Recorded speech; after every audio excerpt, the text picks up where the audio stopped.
Britain has an epic history, but within it there's a wealth of untold secrets still to uncover.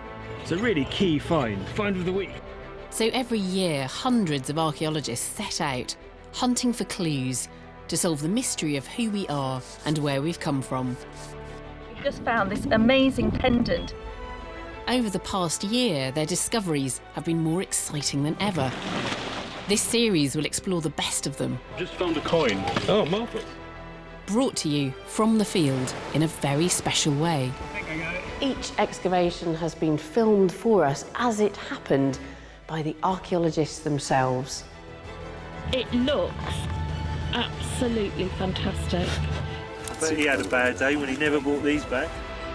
Their dig diaries mean that we can be there for every crucial moment of discovery.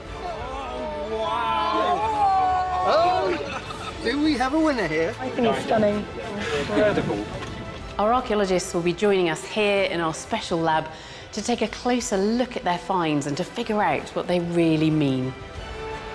This is so exciting. Welcome to Digging for Britain.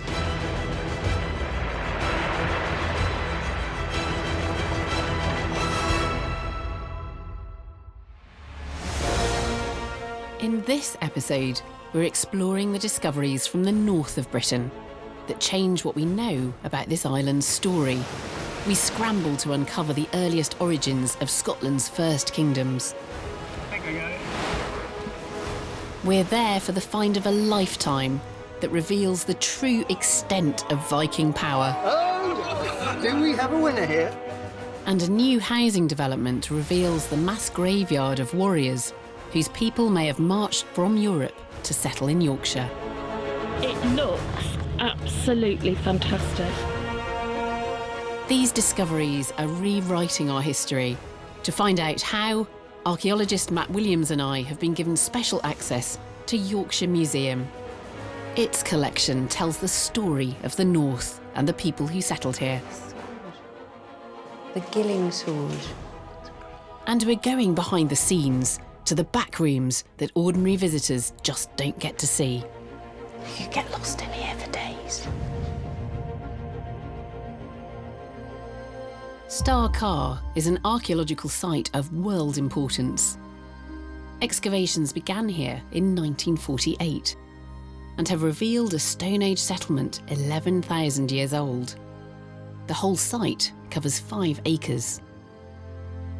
Discoveries at Star Car include the remains of Britain's oldest house, ancient tools and the earliest carpentry in Europe. Finds like these have shown how our Stone Age ancestors lived. Digging for Britain first visited the site in 2011, when I discovered that the team's work had become a race against time. The soil at Star Car was becoming acidic and destroying the evidence. So that's some antler from the original excavations on the site. Yeah. So when would that have been excavated? 1950. 1950. This antler has been preserved in almost perfect condition, but the items being pulled from the ground 60 years later have deteriorated drastically. It's like a piece of rubber. It's basically because the water table has fallen dramatically. Right. That's let oxygen into the deposits and that's created a chemical reaction. We've been told by our specialists it's a bit like car battery acid. It is shocking to see how the acid is attacking Star Car, and it shows just how urgent the work carried out by Nikki and her team really is. But now they are finally running out of time as 6 decades of research at Star Car come to an end. They're hoping to solve one last mystery and reveal the true significance of this site to our Stone Age ancestors. Was Star Car just a settlement, or do the clues show that it was something much more? This is their dig diary. From day one, it was clear that the soil had become even more acidic. It's actually very fragile. This is one of the problems that we have. And this bit is turning to jelly. The chances of finding any well-preserved artefacts seemed slim. Then, a couple of weeks in, the archaeologists dug another trench where, remarkably, the soil conditions were very different and the preservation outstanding.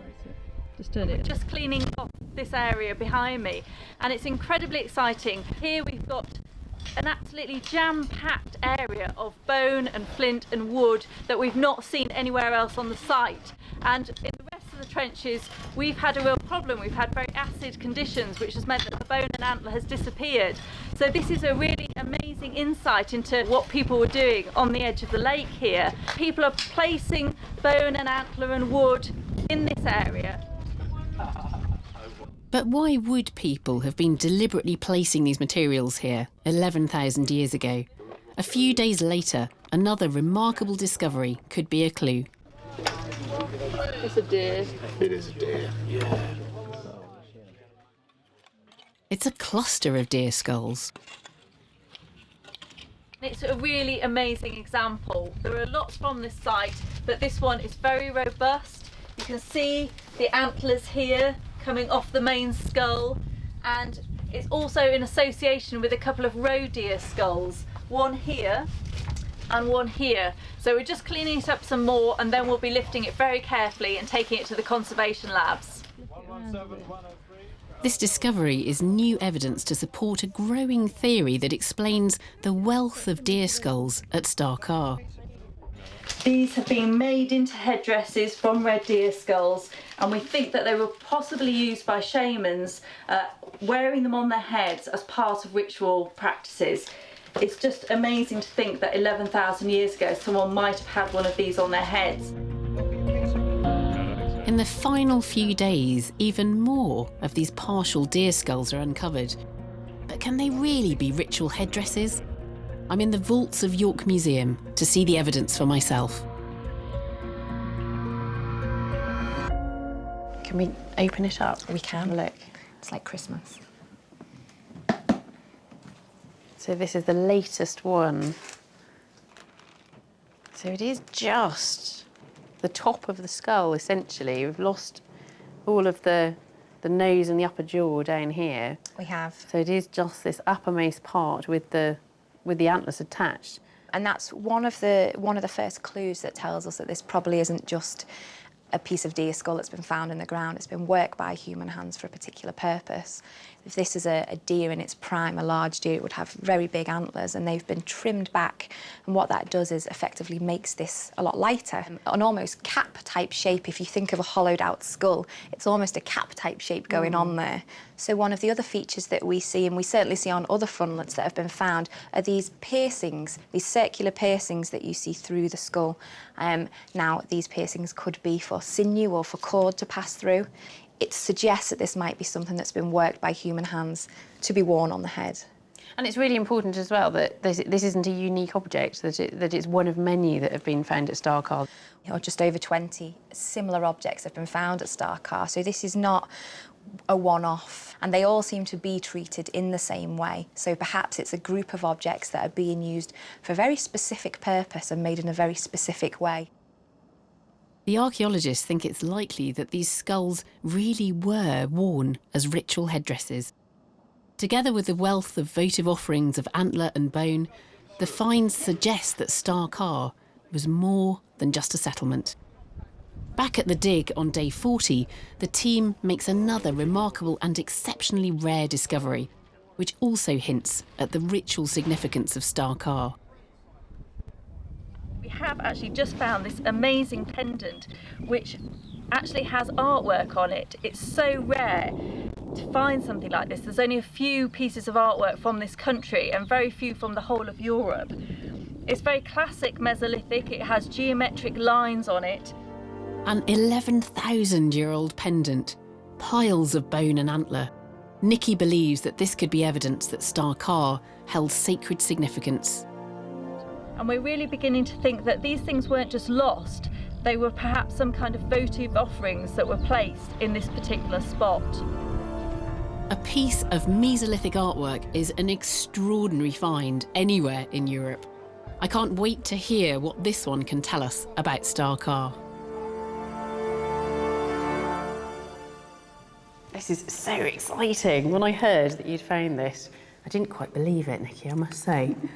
You must have been thrilled to find that on your site. The more we've looked at it and the more we've analysed it, the more excited we're getting about it, really, because Mesolithic art is incredibly rare, particularly for this country. And so to find something like this is really spectacular. I can certainly see quite a bit of detail here, but also you've got this enlarged image of it, which really brings it out, doesn't it? That you've got these longer, incised grooves on it, but lots of little tiny grooves as well. An awful lot of detail here. One interpretation I quite like at the moment is that we might have a tree on here, so that's the trunk and these are the branches coming off it. And I think I'm interested in that because, again, for shamans, sometimes trees can be holy. They link different parts of the spirit world, and so possibly there's something like that to it. The interpretation of pendants in Denmark, where they're usually made of amber, is that they might be amulets, and so they're protecting the person who wears them. So over the 6 decades or so that excavations have been going on at Starcar, what has that added to our knowledge of the Mesolithic in Britain? Because we've opened up such a large area, we have a much better understanding of how people were living there. We have houses, huts on the dry land. We have great big platforms made out of timbers on the lake edge with all these bones and headdresses and so on around them. And we think that this actually might be quite a special place in the landscape. It's at the mouth of the lake. And when people are coming up river, it's the first place they come to as they reach the lake. So perhaps it's kind of like an entrance way where certain interesting rituals and activities are happening. The modified deer skulls, votive offerings, and now this exceptionally rare piece of Stone Age art provide us with extraordinary insights into life in Britain 11,000 years ago. The clues from Starcar tell us not only about survival on a day-to-day basis, but allow us a precious glimpse into the spiritual and artistic aspects of Mesolithic life. The amazing discoveries at Starcar are the work of dedicated professionals, but sometimes we have to thank the devotion, enthusiasm, and luck of a band of amateurs. Metal detectorists are a special breed, spending hours scouring the countryside and beaches looking for treasure. And very, very occasionally, they find some. Now, a hoard of treasure buried in the ground away from human settlement or other signs of human activity on its own can only offer us limited information. But sometimes the objects themselves tell a story, as with this Viking hoard. Dumfries, in the west of Scotland, where a keen metal detectorist invested months of his own time researching one particular field. What Derek McLennan found was the discovery of his lifetime that reveals the wide connections of the Vikings.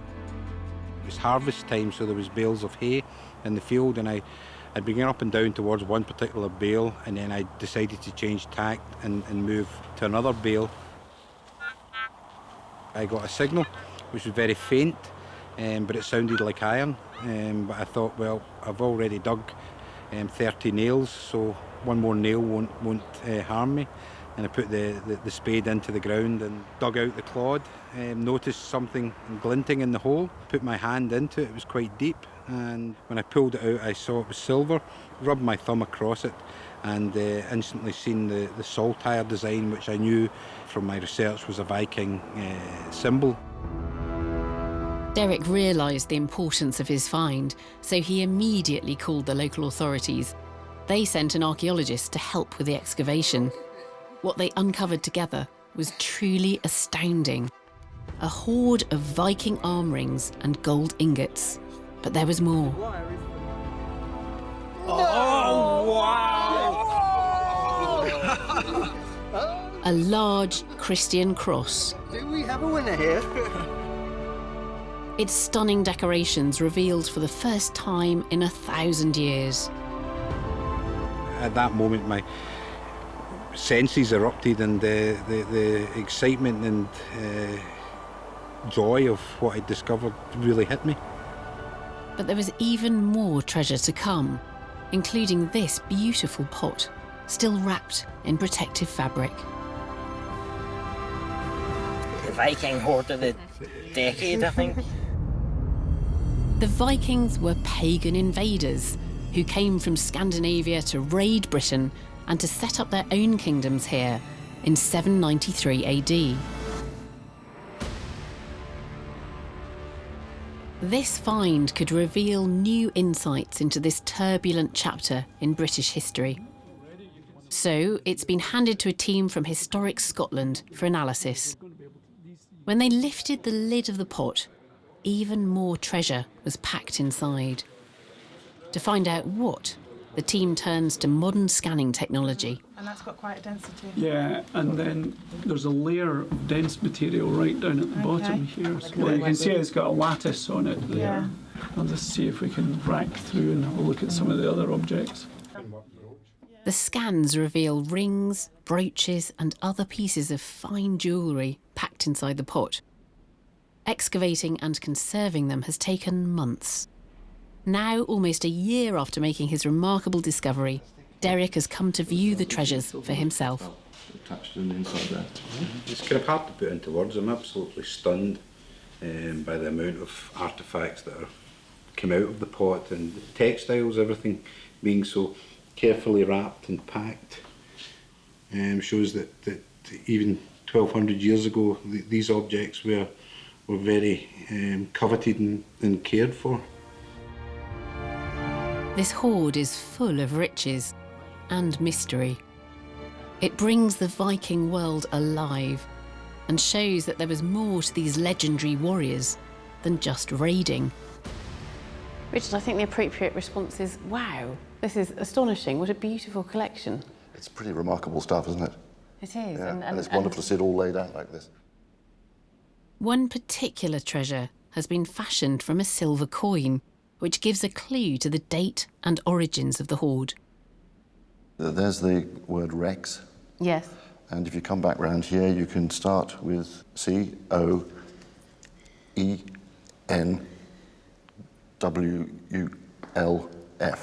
Cohenwulf. Cohenwulf. Rex. Cohenwulf was the Viking king of Mercia in the Midlands. He ruled from 796 to 821 AD, leading experts to believe that this is when the hoard dates from, a period when Viking raids on Britain were intensifying. So do you think this is Viking plunder that's been gathered together and buried in the ground? You can't help but start to speculate that this is some form of Viking raiding booty. Why would someone who was a devout Christian bury things like that wonderful cross? This cross is well, yes, I mean, gorgeous. this is exceptional. And a beautiful, wonderful, simple form of the Celtic cross with what we think are the four apostles, Matthew, Mark, Luke and John. Isn't that wonderful? Can you see the sort of the saint's head with Yes, and you then see the the hand halo. there? Yes, yes, yes. I mean, that's straight out of Book of Kells manuscript, isn't it? It is, it's wonderful. And the cross is straight out of the wonderful St John's cross on Iona, for example. It's quite something. This cross is typical of the treasures plundered by Vikings from Christian monasteries across Britain and Europe. But further clues in the hoard show that the Vikings weren't only interested in raiding, they were motivated by commerce as well. This is beautiful, this pot. At the top are this series of 8 glass beads of various shapes and forms, some of them held in clasps with metal or silver fixings. But there seems to be a variety of objects and of different styles coming from different places, coming from France, Anglo-Saxon styles and Viking styles. So what's this object in here then, Richard? We think that what you see between the gold braid is a glass vessel of some description, sitting within a very fine leather pouch with this extraordinary sumptuous silk, a Samite silk from the Far East or the Middle East. It's something very precious and very special, wrapped in something which was very, very exotic. Eastern treasures like this remind us that there was more to the Vikings than simple raiding. By the 11th century, the Vikings' vast trading network stretched across Europe, beyond Constantinople, all the way to Baghdad. They were a trading superpower. which engaged with cultures right across the known world. But the Vikings weren't the first foreign power to colonise Britain. The Romans began their conquest centuries earlier, in 43 AD. The story of Rome's 400-year rule is well known. But what happened here after the Roman Empire fell is still a mystery. The end of Roman rule in Britain saw us plunged into the Dark Ages, several obscure centuries for which there is little written record. And actually finding archaeological evidence from this period of time is relatively rare. But a team of archaeologists is hoping to strike it lucky with a new dig at an abandoned Roman military fort near Lancaster. This is the famous Roman fort of Ribchester, where a team is digging for evidence to explain what happened in Britain after the Roman Empire fell, and to reveal if we really did slip into centuries of chaos, often thought of as the Dark Ages. They start by excavating the Roman road running through the fort and get their first intriguing clue.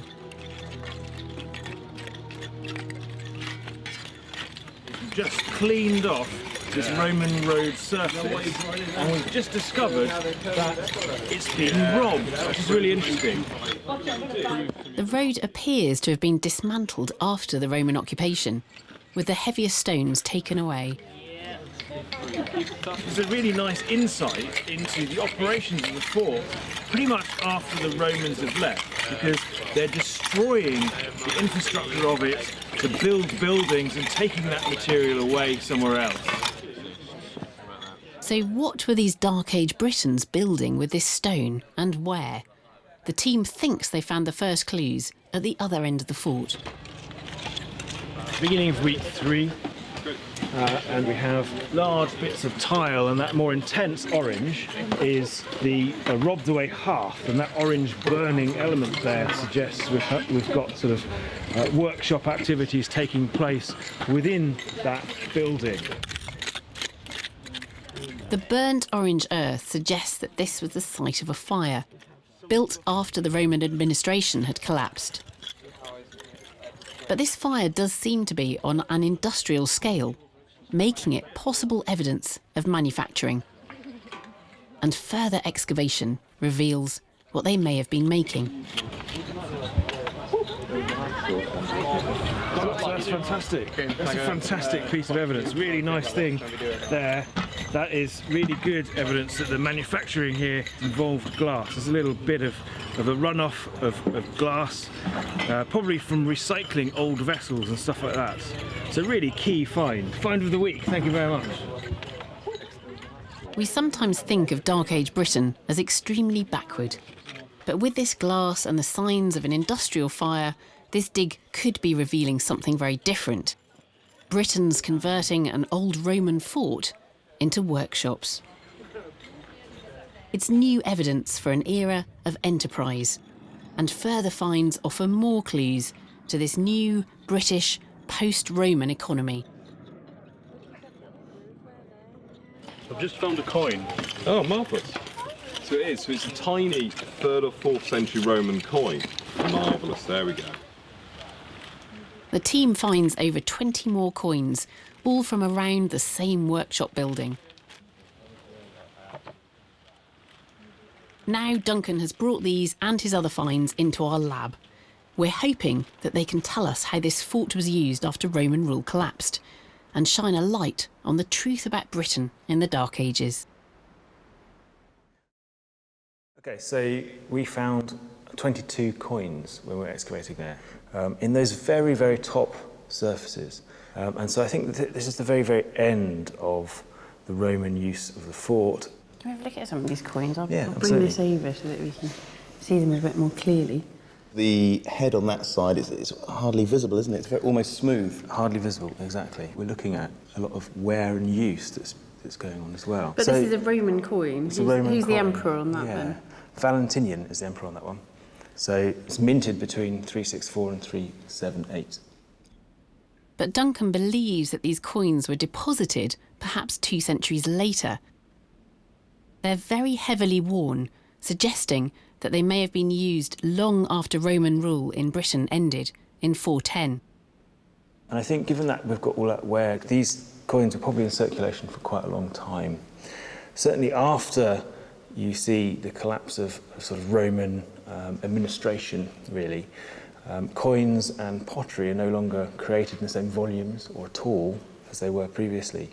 But the people who live in these forts and in these sort of Roman landscape places almost certainly remain there. So they continue to use quite a lot of this material culture. And certainly I think that, you know, we shouldn't be seeing this as an absolute cut-off point. We shouldn't be saying, you know, 410 AD, the Romans left.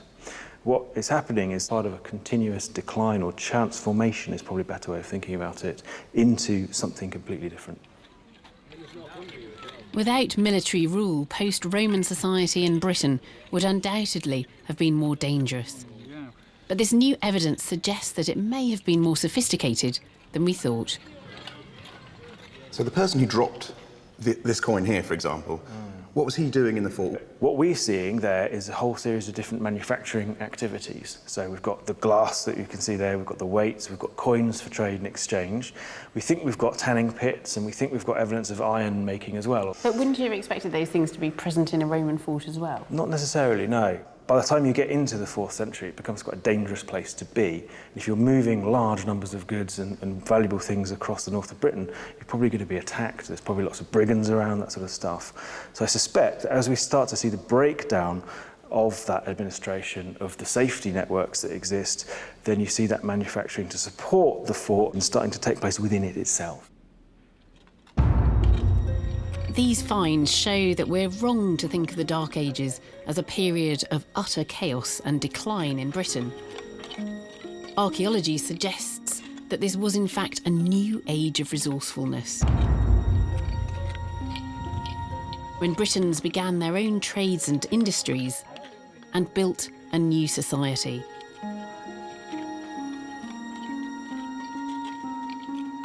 While England was being rebuilt after the Romans, in Scotland it was a different story. Here, the earliest line of Scottish kings was reaching the height of their power. But today, the full story of these northern rulers remains shrouded in mystery. The Picts were the ancient people of Scotland, depicted by history as fearsome, painted warriors, feared even by the Romans. While southern Britain fell to the armies from Rome, here in the north, the Picts were largely unconquered. They continued to rule across Scotland and into northern England, right up until the 10th century. But their story is little known. Hard evidence of the Picts and their kingdom has been hard to find. Now, though, a team of archaeologists thinks they might just have pinpointed the seat of Pictish power. Here's their dig diary. Some of the very few clues the Picts left behind are giant symbol stones. The most famous is the 6-foot-tall, terrifying-looking Rhynie Man. These stones seem to be linked with Pictish royalty. Archaeologist Gordon Noble has spent his entire career searching for evidence of the Picts, and he's now digging at a site in the east of Scotland where some of their mysterious symbol stones have been found. He's hoping to unearth the seat of forgotten Pictish kings. Right, here we are at Dunnacair. This is the site where, in the 19th century, 6 Pictish symbol stones were found on top of the sea stack here. Only a few people have visited the site in the 20th century and didn't really note much on top. But already yesterday was our first ascent, which was quite precarious and slightly scary. We found remains on top. It's a promising find, but to fully investigate it, they'll have to make the dangerous climb all over again. The stack is 60 feet tall, surrounded by jagged rocks, and the chilly North Atlantic. A strong defensive position for a Pictish warrior tribe, but not the easiest commute for a team of archaeologists. However, if they have found a Pictish fort, it will all have been worth it. Right, so we're on top of the sea stack now, where the symbol stones were found. We're at the lower portion of what we think is the fortified site. Following the trail of the symbol stones pays off immediately. The very first trial trench reveals an area of flat stones, possibly a hearth. So it looks like evidence of actual occupation activities actually on top of the promontory here, so that's quite exciting. We've got lots of charcoal with fragments of animal bone, so hopefully this will give a good evidence of how people were using the promontory in the past. It's a promising start, and another trench provides evidence that this site may in fact have been a dwelling or even a fortress. Okay, so we're in test pit 5 at the moment, so we've just opened this up and we've found a series of post holes. We've got one that's the fill's been excavated out, and then we've uncovered another 4 over here in a row. You can see them over here, and there's another possible one, half a one, sitting over in the corner out here. So this might be part of a building, we don't quite know yet, but we're taking samples from that one, so we'll wait and see what we've got for the rest. A line of post holes suggests a wooden wall. And by day 4, the team has uncovered hard evidence of a substantial fortification. So we've got some quite exciting results here. We've got remains of big slots here. These were for timber beams, and this one here projects all the way from the edge of the cliff up to this feature here, which is a giant, very large post hole here. So it looks like we've got both upright timber elements and horizontal timber elements, creating this big wall enclosing the sea stack here. So that's quite exciting and great detail really on the construction methods for this rampart here. The team have found compelling evidence that this was once a fortified site. But to be sure that it belonged to the Picts, they'll have to radiocarbon date their finds. That rock stack looked really difficult to access. Presumably it would have been connected to the mainland by a more significant causeway, perhaps. We think so. We think it was probably a promontory in the Pictish period, which makes a lot of sense. You wouldn't want to build a fort on top of the stack today, certainly. The dating came back with some staggering results. This sea fort does date to the time of the Picts, but incredibly, it's 200 years older than anyone expected. Well, it's quite interesting. The dates for most Pictish forts fall into the 5th and 6th centuries AD, when they really seem to reach their height of construction and use. But this example here, we just got the radiocarbon dates back, and it's actually 3rd and 4th centuries AD, which is really interesting, so it's the earliest example that we have so far. What's more, they think that this fort was just one of a string of coastal defences built by the Picts to defend their territory. And we know that these defending enclosures were deeply implicated in kingship, so we perhaps have the first glimmers, really, of that process where we get the emergence of these early kingdoms in northern Britain. So if this is the emergence of early Pictish kingdoms, what's that growing out of? Smaller scale societies in the Iron Age, certainly, or certainly a shift towards more lineage-based models where we're getting certain individuals styling themselves as kings and really underlining their power by building these forts. So they're growing into bigger political units, effectively? Really, this period is the birth or the first evidence for these essentially what become the early medieval states of Northern Europe emerging. So it's a really, really important time period. The discovery of Britain's earliest Pictish fort is huge, but it is not the seat of royal power Gordon was hoping for. So he's starting a new dig at Rhynie itself, whose place name comes from the Celtic word for king. This was where Rhynie Man once stood, and the site is still marked by other mysterious symbol stones. These symbol stones date to the 5th and 6th centuries AD, and we have this contemporary complex of monuments and enclosures round about the standing stone here. The standing stone here, the cross stain, which hopefully you can see that there's a salmon here and a pictish beast as well.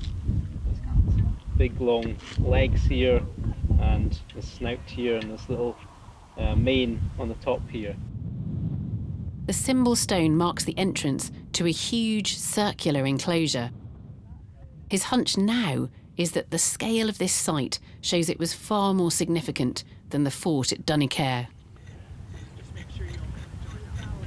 So we're trying to uncover a bit more of this settlement this year, and so we've dug this very large trench, about 40 metres by 35 metres, to uncover more elements of the enclosure complex.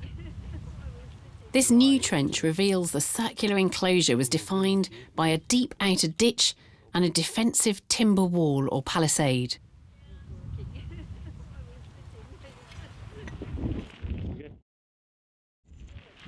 Right, day 12 at Rhynie, a lovely summer's day. So we're down here looking at the palisade and post setting that defines the outer boundary of the fort here. So we're getting some really quite exciting architectural details down here, beginning to find evidence of actual planks and post settings here. And then just over to my right, over here, there's a whole line of post holes, and these seem to respect this outer enclosure here. So we've got a big wooden plank-based wall on the outside, and then big posts on the inside, perhaps creating a raised platform, a raised walkway round the edge of the fort right here.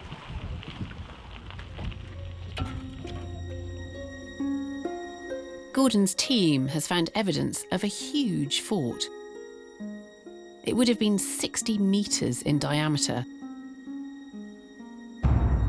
and its defensive wall was complex. The team has found the remains of a second wall outside the first. It begins to look like Gordon's hunch has paid off. His team may have discovered a royal stronghold worthy of the first kings of Scotland. The reason this big wooden wall is important is because we know that in this period Pictish kings are closely tied to these fortified sites, and that seems to be one of the underpinnings of their rulership.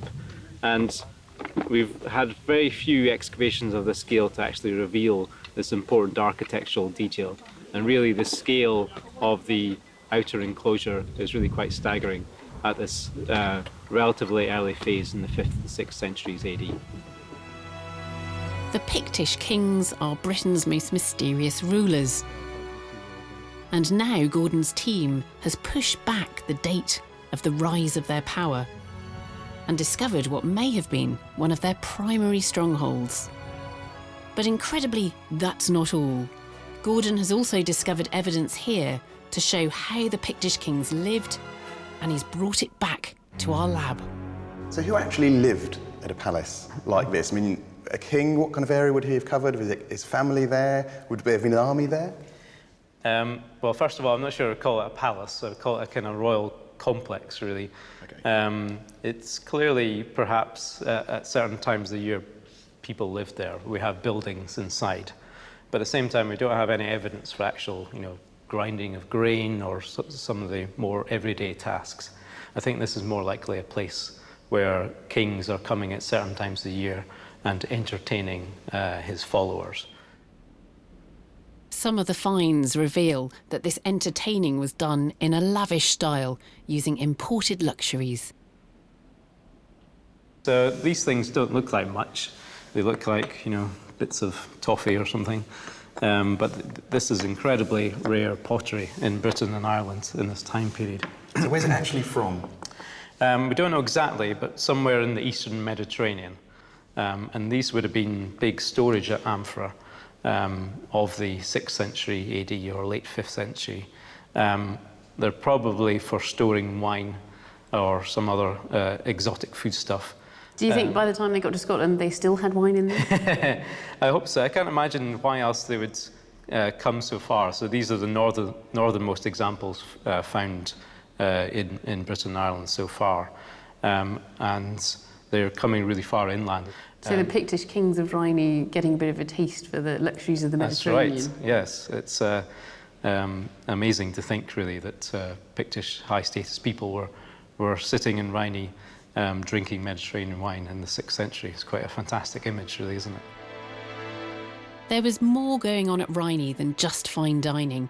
The team also found signs of a ritual offering of cattle bones and teeth buried in a pit right underneath the spot where Gordon believes Rhynie man himself once stood. It's another clue to the ritual significance of the fort.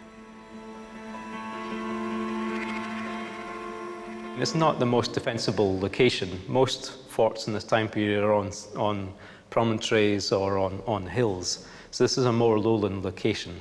And what we think we've got here is that it's using the language of defence, but actually there's perhaps more going on here.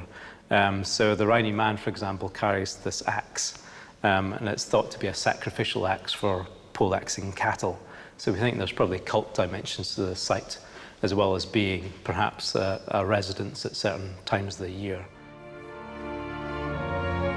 The team is delving into the mysteries of the Picts, and they've revealed what appears to have been a very early royal site, 2 centuries older than anyone expected to find. Here perhaps was the seat of Pictish power, a royal court with luxuries from the Mediterranean. For Gordon, it's a satisfying conclusion to his year-long search for the Picts.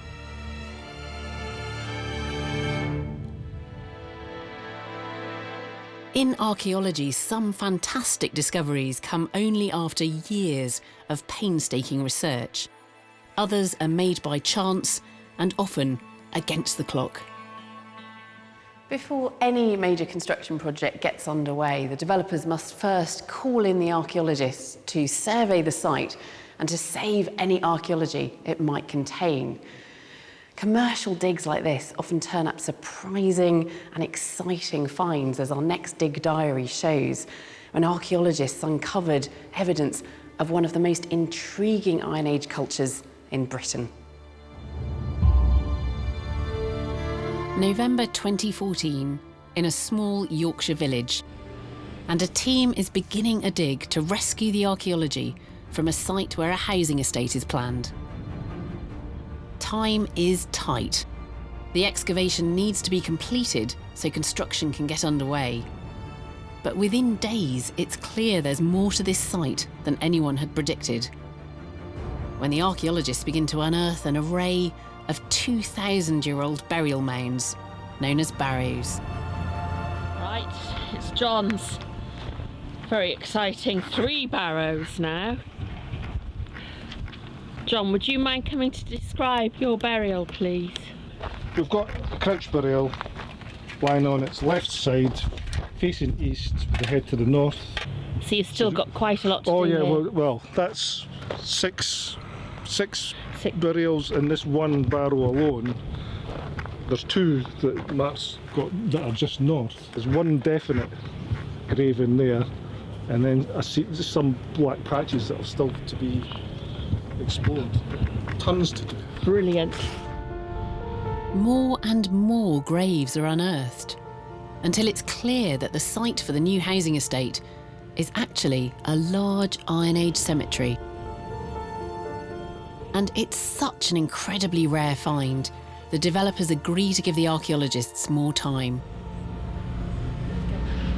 We're going to start stripping this area this afternoon, which we hope to see an extension of the Square Barrow Cemetery. Obviously there's great anticipation because we still have no idea what's under here.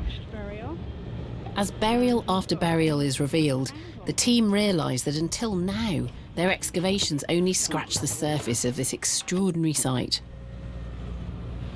Oh, looking good. Extremely good.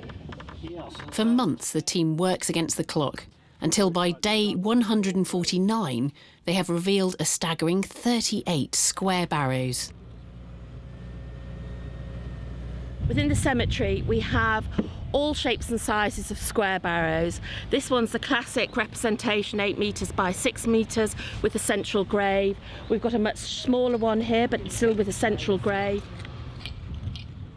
Barrow graves like these are usually associated with high-status individuals, like this man, who has been carefully laid out with his shield. Yes. It looks absolutely fantastic. If we're right in saying that this is a shield, then that's pretty special. Yeah. And it's one for Pete to tick off his list. Yeah.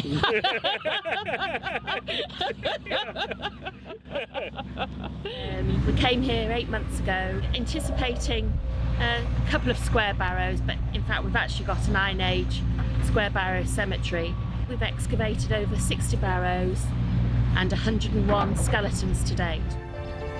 This vast cemetery was a chance find, made because of a housing development.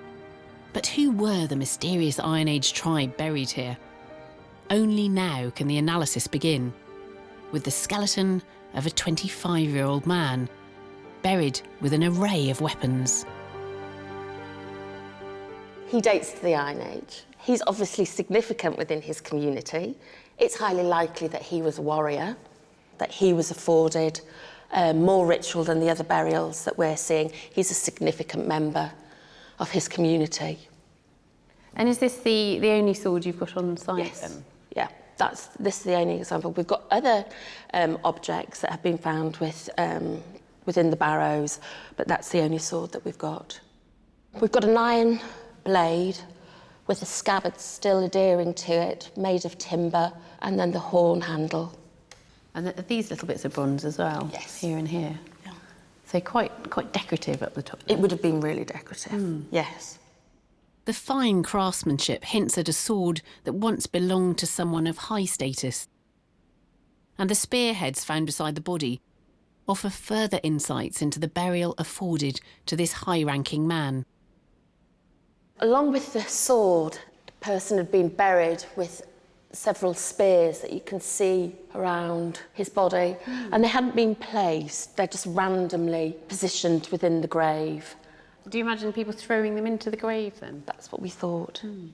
As part of his ritual, that they stood at the top of the grave and that they were placing these spears within the grave. This cemetery is in Yorkshire, but the style of the burials, the contents of the graves, and the design of this sword are distinctly continental. It's a mysterious phenomenon known as arras culture and unique in Britain to East Yorkshire. York Museum holds an extraordinary collection of arras treasures, showing cultural connections with France. And they reveal that these Iron Age people venerated not just their warrior men, but more remarkably, their women. These beads are utterly astonishing, aren't they? They're beautiful. They're one of my favourite objects in these cemeteries. And the wonderful thing about this necklace, which was found in a fairly elderly woman's barrow, we think, is that it's composed of lots of different types of beads. These are eye beads, and cross-culturally we know that's quite a powerful symbol to ward off evil. But these beads come from a different necklace. These are wave beads, again, from another necklace. These eye beads have been made in a completely different way to these ones. So this perhaps suggests that they weren't all made at the same time specifically to make this necklace, then? No, I think they've come from a range of different necklaces, and perhaps as a woman, as you enter your more senior years of life, you inherit these beads through mothers and grandmothers, perhaps as you come through things like the major rites of passage, like childbirth, and survive it, which not all women did. And this is something that you wear as a senior female figure in that community that speaks of those connections with your maternal forebears. So I think that's an extraordinary object that speaks of that biography of your connections and the families of which you're a part. And how does the arras culture specifically fit within what's going on around it? I mean, does it fit within the rest of the Iron Age culture in the area? It's peculiar because there are very few other people who formally bury their dead at this time. So the phenomenon of the square barrow cemeteries is really quite unique. It has connections with the continent. That's where you might expect to see that kind of barrow. And so it's possible that that idea is being brought over by somebody important or powerful. So for all intents and purposes, our locals are at least first or second generation incomers.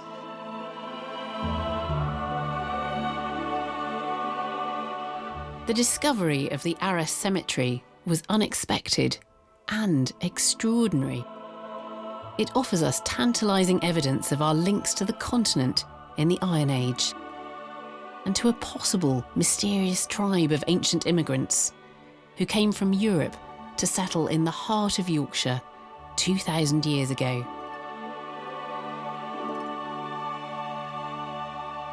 From Arras to Star Car, archaeology can reveal how our ancestors lived and what they thought. While from Scottish kings who built a new kingdom to Dark Age Britons who built a new way of life, it can illuminate worlds we never thought we could know. To reveal the ancient people with new ideas who laid the foundations for our modern Britain.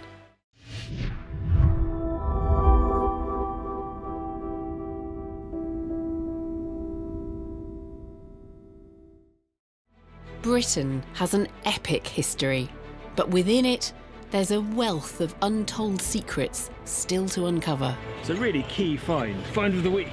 So every year, hundreds of archaeologists set out hunting for clues to solve the mystery of who we are and where we've come from. We've just found this amazing pendant. Over the past year, their discoveries have been more exciting than ever. This series will explore the best of them. Just found a coin. Oh, marvellous. Brought to you from the field in a very special way. Each excavation has been filmed for us as it happened by the archaeologists themselves. It looks absolutely fantastic. But he had a bad day when he never brought these back. Their dig diaries mean that we can be there for every crucial moment of discovery. Oh, wow! Oh, do we have a winner here? No, I think it's stunning. Incredible. Our archaeologists will be joining us here in our special lab to take a closer look at their finds and to figure out what they really mean. This is so exciting. Welcome to Digging for Britain.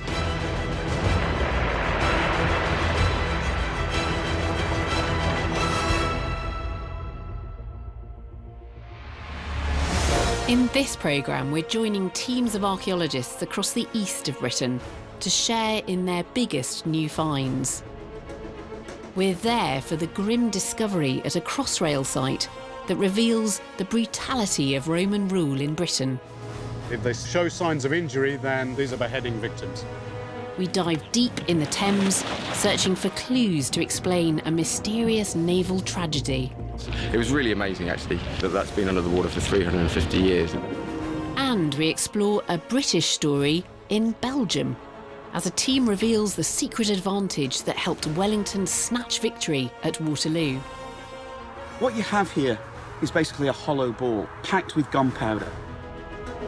To understand how these discoveries and more fit into the story of Britain, archaeologist Matt Williams and I have been given special access to the Museum of London.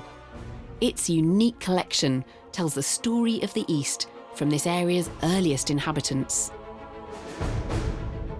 So these are people beginning to settle in the landscape around London. The first Londoners. And we'll get to see parts of the museum the public rarely get access to.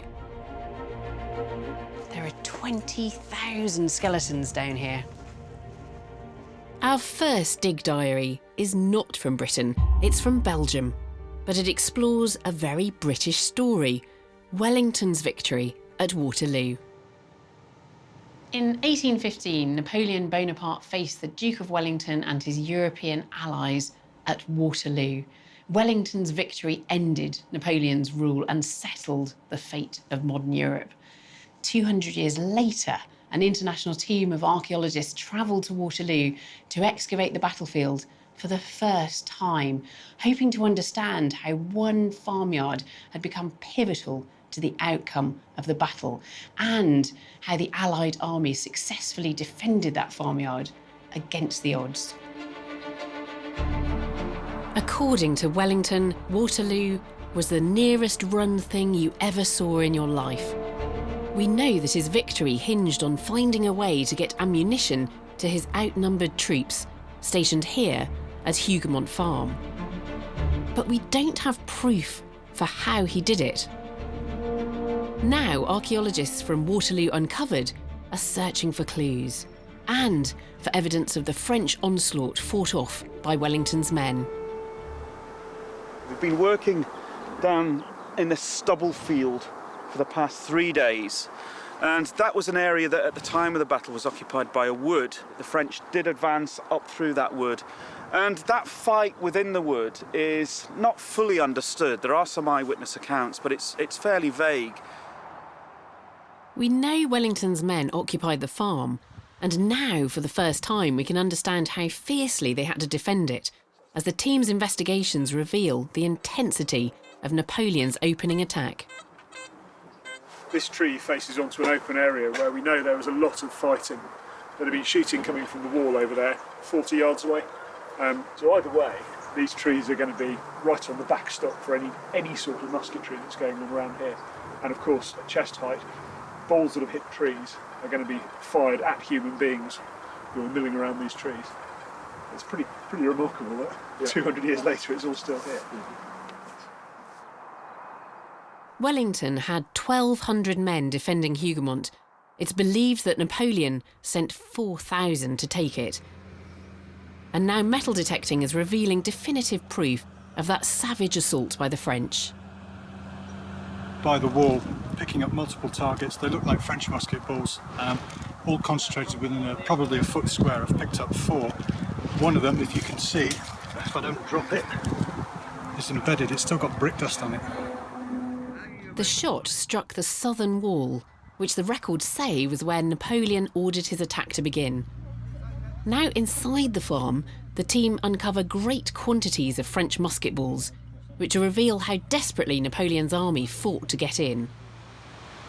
Further in, we're looking at musket shot that has been fired at close range. It's impacted. So what it looks like we've got here is French making it at least to the top of the wall and firing down into the enclosure, possibly also through the loopholes, all of which is going to be defended. So I think what we've got is a picture of a very, very brutal fight on the wall top, much more so than the accounts that in some cases lead us to believe. Records tell us that the British defence of the southern wall held firm, while on the north side of the farm, more French troops desperately attacked the heavy gates of the farmyard. It's a pretty formidable target once it's closed, but you have to close the gates first, and that's where the whole battle could have turned. Now we're opening the gates. Check no Frenchmen. Okay. The gates had been left open. 30 French soldiers seized their chance and burst through. If reinforcements managed to join them, a British massacre and a French victory at Waterloo would have been inevitable. An absolute desperate fight, and the men who came to close this gate left that fight going on behind them, turned their backs on it and pushed the gate closed against this great press of Frenchmen who had seized the advantage and were trying to get in. So a pretty key moment in the battle. According to the history books, Wellington's Coldstream Guards forced the gates closed and saved their army from disaster. But on day 7, the team finds possible evidence to show that Napoleon only intensified his efforts to seize the farm. What you have here is basically a hollow ball packed with gunpowder. It was fired by the French from the ridge behind the complex. That fire happened in the afternoon of the battle, and the idea was basically to burn down the buildings. And they succeeded in that. These explosive shells set fire to the chateau, the house, which burned to the ground, and the various outbuildings were burned as well. And so from this, on the face of it, fairly unexciting lump of rust, we've added another piece to the jigsaw that is the Battle of Waterloo. Napoleon followed this barrage with an attack on the blazing farm by another 5,500 men. But Wellington could only call upon an extra 800, leaving him in a precarious position. To hold the farm, he needed to keep his outnumbered troops supplied with ammunition. And a trench dug in a sunken road at the back of the farm may reveal for the first time how he did it. I think that is the 1815 surface. What makes you think it's 1815? The pottery and the coin that came out. The artefacts from the bottom of this trench date to the year of the battle, showing that 200 years ago the road's surface was several feet lower than it is today. But I think that would have provided the Allies with crucial cover from the French. And the team also think that this sunken road gave Wellington hidden access to the farm, to get his supply wagons in without the French noticing. If you've actually got quite an enclosed hedge line and you've got literally almost a tunnel, then that would have given him so much better cover. And although it was still bare feet to get horse and wagon down here under French attack and then to get it across to the gate and into Hougoumont Farm, it does actually, to me, give me a better picture of what the surroundings must have been like. This dig may have finally revealed Wellington's secret advantage. A hidden road that enabled him to keep his troops armed, to defend Hougoumont Farm, defeat Napoleon, and win the Battle of Waterloo. To explain more about how the battle was fought and its grim aftermath, the dig team have brought some of their finds into our lab. So, Charlie, how important was Hougoumont Farm and the battle here in the context of Waterloo more generally? Certainly for Wellington's army, it was very important. The French are in blue and the British are in red. And Hougoumont here stands, together with the wood to the south and the orchard, in front of this ridge, guarding Wellington's right flank. Had the French got through at Hougoumont and seized control of that, they would have been able to secure potentially a battle-winning advantage. I think we always tend to think, or at least I always tend to think, of Waterloo being a battle of the British against the French, but Dominique, there were other people there as well. Oh yeah, there's a lot of other nations involved in the conflict, and you have Hanoverians, Anglo-Dutch, Brunswick, Belgo-Dutch, and of course the Prussians. They played an essential role in the English victory. We've got some of the finds here. Dominique, can you tell me what that is? Well, I can tell you that it's a French musket ball because it's smaller than the English one, as you can see very clearly. I think we've uncovered why there was an Allied victory, and they simply had bigger musket balls. And the fact that the French one are smaller than the English one means that the English can reuse French musket balls, which is not the case on the contrary. So the English could fit the smaller bullets back into the smaller musket balls back into your own rifle. That is a significant advantage. So the documentary sources, the eyewitness accounts, and the archaeological finds, they do agree on one thing: this was a brutal battle. Do we have any idea what the total human cost actually was? Yeah, probably around 12,000 killed, and you have to add to that the wounded and the disappeared, so around 50,000 people. And what happened to all the bodies then? Most of the armies would have moved on by the time we get around to burying the dead. So we're talking about the local people, the farmers, the peasants, the people who lived on the land, trying to get rid of these bodies that would be stinking, causing a great mess and getting in the way of agriculture. So they tipped into a grave and got rid of.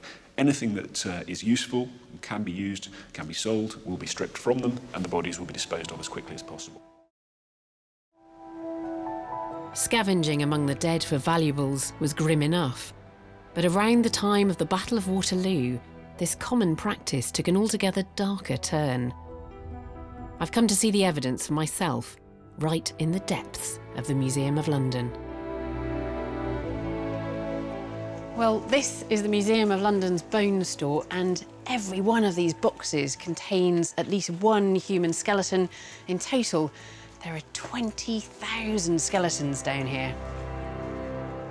Amongst them is remarkable evidence of a macabre but lucrative trade, one made possible by the vanity of London's rich and the huge death rates at battles like Waterloo.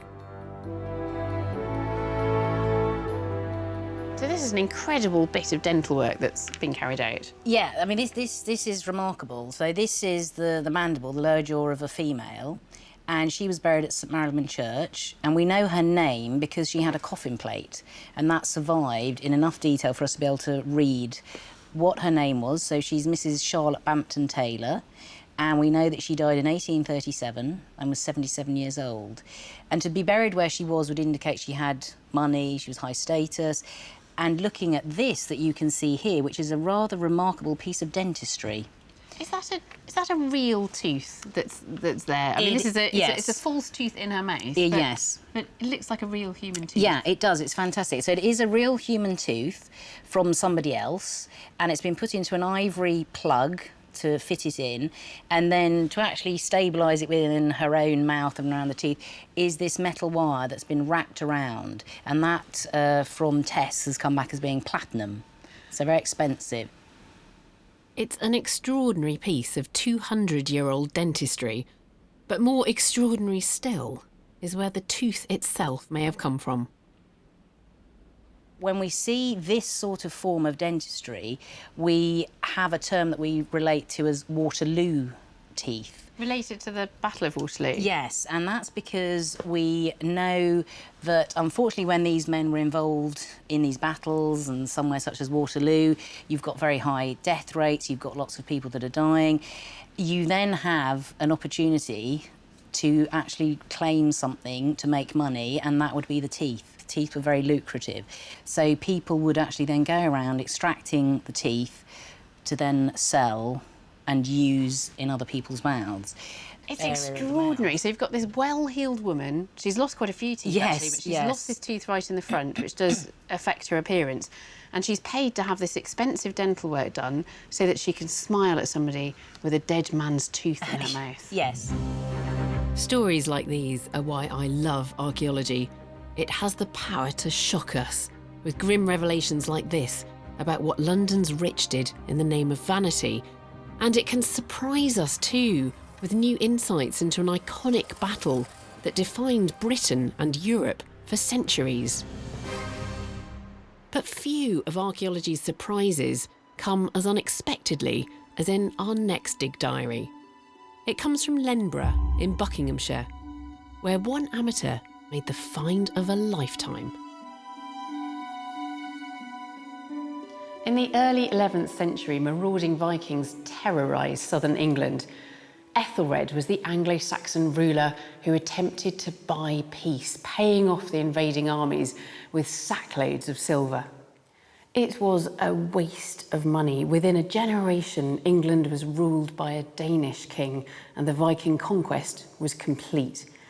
1,000 years later, in Buckinghamshire, an amateur metal detectorist made an astonishing discovery, including evidence of the desperation of the Anglo-Saxons in the face of the Viking threat. And luckily, he had a camera with him. In December 2014, Paul Coleman was taking part in an annual metal detectorist rally in Lenborough, and he was planning to call it a day. After an hour and a half, we got back to the same point we'd virtually started from and decided that with only one musket ball to show between three of us, that there wasn't a great deal in this field, or if there was, it was too deep for us to pick up. My friend's detector interferes with mine. The radio frequencies are very close. So I asked him if he would move over. He said his was fine, so I should move. So I did. I moved 4 or 5 yards away and walked immediately onto a large signal, which turned out to be a really large signal. As Paul began to dig down, he saw something unmistakable. So as soon as I saw that shiny disc, I knew it was a coin. I also knew that it was potentially more than one because the signal was really large, so I just had an inkling that this was going to be something special. When I bent down to pick that one up and I saw the others, that's when I realised that this was a large hoard of coins. With the help of the Portable Antiquities Scheme, Paul uncovered a lead container overflowing with silver and gold coins. He could scarcely believe his eyes. Some serious cash down there. He had one job. Yeah, one job, and all he had to do was look after them when I found them. I bet he had a bad day when he never brought these back. Straight away, they began to wonder where this huge fortune had come from. Then they spotted a clue, the name of a king. It looks like an aphorid. Is it? well. Is that Ethelred? But it says on there, can you not? Yeah, I think it's Ethelred. Ethelred was the English king from 978 AD to 1016. He was so desperate to end the Vikings' raids, he tried to pay them to go away. Ethelred's name is crucial to dating these coins to sometime in his reign, 1,000 years ago. It's getting to the bottom, isn't it? It's getting dark in here. We've got a lot of people. Yeah, that's the light, mate. Be careful, because some of them are really brittle. Yeah. Light was fading. Under the guidance of an archaeologist from the Portable Antiquities scheme, Paul and his friends worked quickly and carefully to rescue the treasure. But the stash seemed never ending. It's a sad day when you run out of bags to fill your silver coins up with, isn't it? Yeah, especially when they're that big. Yeah. Shall we just leave the rest then? If we haven't got any bags. You can afford to. We've got some. Oh, we've got some more. Okay, bags, okay. just, Oh, fair enough. No. Just put less in. Okay. I'll email head office and see who's see if they know whether the crime guy's in. They took the hoard back to the safety of a local farmer's kitchen and spent the rest of the night counting out their treasure. 5,252 silver coins, each one a millennium old, many in near mint condition, and priceless to historians. They were sent to the British Museum, where numismatist Gareth Williams began piecing together what this remarkable hoard could tell us about Britain 1,000 years ago. Now he's brought along the most revealing specimens for us to look at in our lab. Well, Gareth, these coins are looking absolutely beautiful now that they've been cleaned up, and this is just a small sample of the collection. That's right. Altogether, over 5,000 coins, so one of the largest hoards of Anglo-Saxon coins ever discovered. And when do they date to? They date to the late Anglo-Saxon period, and we've got coins in here of two kings, Ethelred II, who ruled from 978 to 1016, and his successor Knut, who ruled from 1016 to 1035. We've got the savings hoard of the earlier part, and then a currency hoard, coins withdrawn from what was current at the time of burial, which is the last few years of Knut's reign, so probably sometime in the 1030s. Can you pull out one of each ruler from Yes, there? certainly. Here is Ethelred II, and here is Knut. Now, these aren't portraits of either of them. Coins of this period generally just imitate late Roman imperial designs, and both of these are just images of late Roman emperors with the king's name on. Canute was the Danish king determined to seize power in England and to establish Viking rule here. In desperation, King Ethelred resorted to throwing money at the problem, earning himself an unfortunate nickname. The English kingdom, which was more or less quite a new creation by the 10th century, was under a lot of pressure by Viking raids from Viking armies increasingly during the reign of Ethelred, and we know Ethelred as Ethelred the Unready. The indication is that it's a contemporary nickname, and the response to these Viking raids seems to be paying greater quantities of money to Vikings, quite simply to go away as well, and we know the Vikings don't go away. They see the English kingdom, which was very rich by this time, as a great source of wealth. The coins in this hoard reveal how desperate Ethelred became when faced with a full-scale Viking invasion. So Ethelred tried paying them to go away. That didn't work. He tried fighting them to drive them away. That didn't work. But he also tried a third method, and that's also represented in this hoard by a rather unusual type of coin. And you can see this doesn't have a royal image on it. I can see this is a little lamb. He's carrying a cross under his arm. He's got a halo as well, so we're quite clear about it being a holy lamb. This seems to be part of a sort of coordinated year of prayer and increased piety in the year 1009. The point was that the Vikings were seen as God's judgment on the English for their ungodly behaviour. And so the theory was, if the English became more godly, maybe God would reward them for that with support against the Vikings. So it's literally reduced to praying for help. Exactly. This new hoard reveals the last hope of a desperate king. Coins minted with Christian imagery in the hope that God would help him beat the Vikings. But Ethelred's piety was in vain.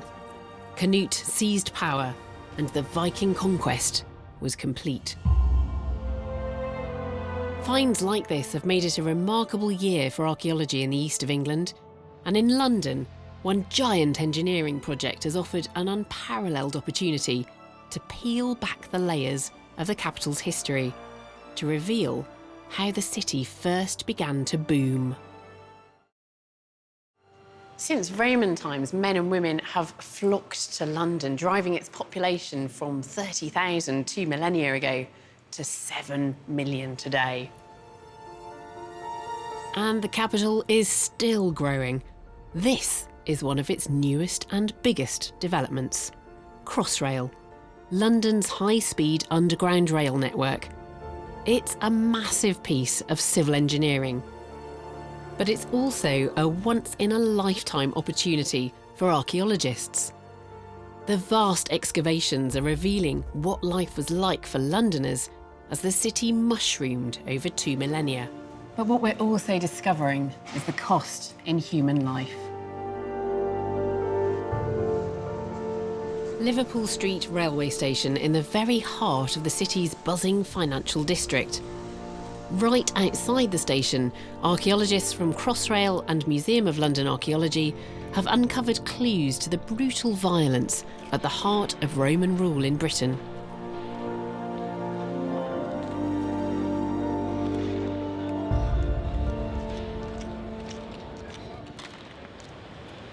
We're working on excavating this Roman road, which is a major Roman thoroughfare. Yeah, so what we've uncovered just in the last day is a number of skulls appearing in this area. They're actually mostly upside down, so they're not completely obvious. There's literally a line stretching from there, is the last one we found, all the way back to the end of the dig. The possibility is that these are beheading victims. Just a few days later, another remarkable burial shows more evidence of Roman execution. Yeah, okay. Yeah, we've just had a really interesting find down here at Liverpool Street. We're in the Eastern Ticket Hall excavation, and we've just found an intact burial that most likely dates to the Roman period. And the most interesting thing about it is you can probably see the skull has been detached and placed between the knees of this individual. There could be a number of different reasons. The first one obviously is an execution and beheading.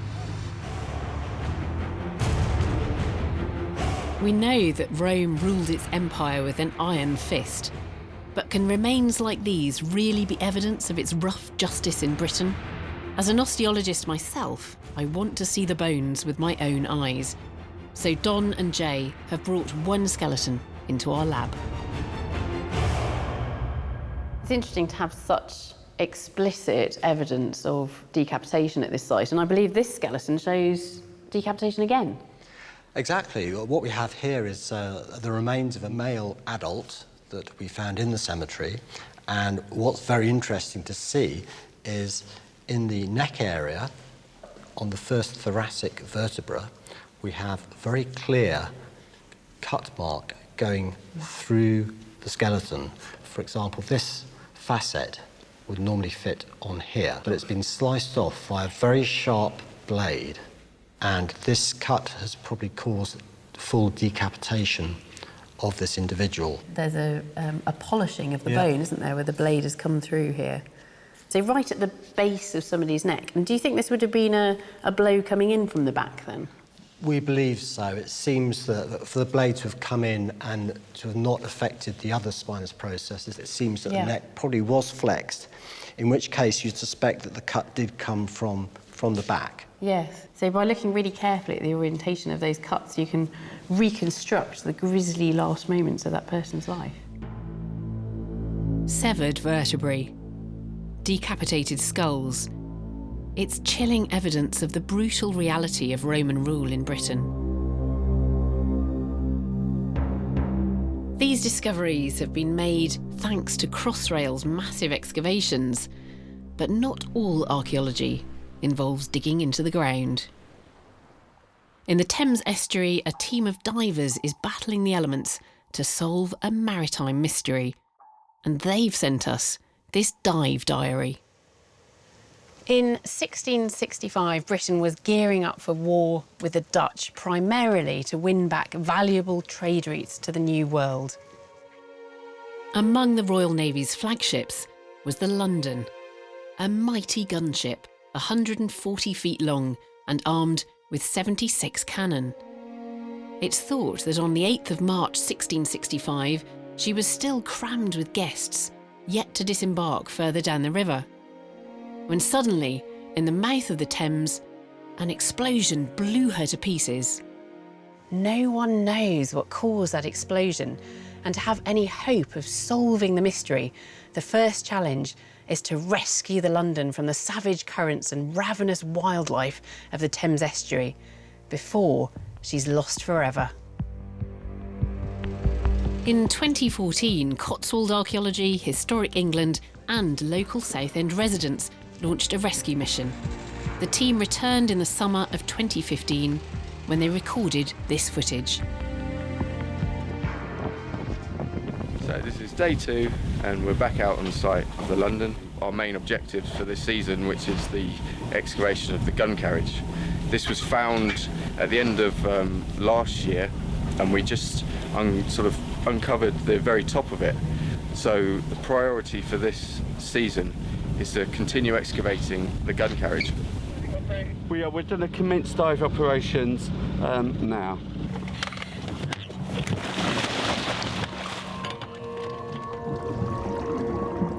Unfortunately, the wreck's location means that the London isn't going to give up her secrets easily. Well, as you can see here, we're right next to the main shipping channel in and out of the Thames. So this is a very busy shipping lane. And some of the bigger ships are churning up the water, and we know that because when we're down there, visibility goes from okay to nothing, and the noise kind of vibrates through your chest. But noise and poor visibility aren't the team's biggest problems. As turbulence from passing ships stirs up the sediment, it exposes the site to the destructive forces of nature. So you've got marine organisms like teredo and gribble that eat the wood, and that kind of destroys it, and that can happen very quickly. So this is what's really important, the work that we're doing, and especially recovering this gun carriage, because if that remains in situ as it is, it will not be there for very much longer. Despite these treacherous conditions, the team has recovered a wealth of finds, which show how the Thames silt can perfectly preserve the artefacts hidden beneath it. This looks really in really good condition. I mean, you can see the grain. It doesn't look like it was used very much at the time either. No. There's not much in the way of wear. Very nice. Yeah, nice. Well done, Steve. Some more recent finds. This is what I covered a few weeks ago. A little sundial compass. To me, this would have been like a Rolex watch of a day.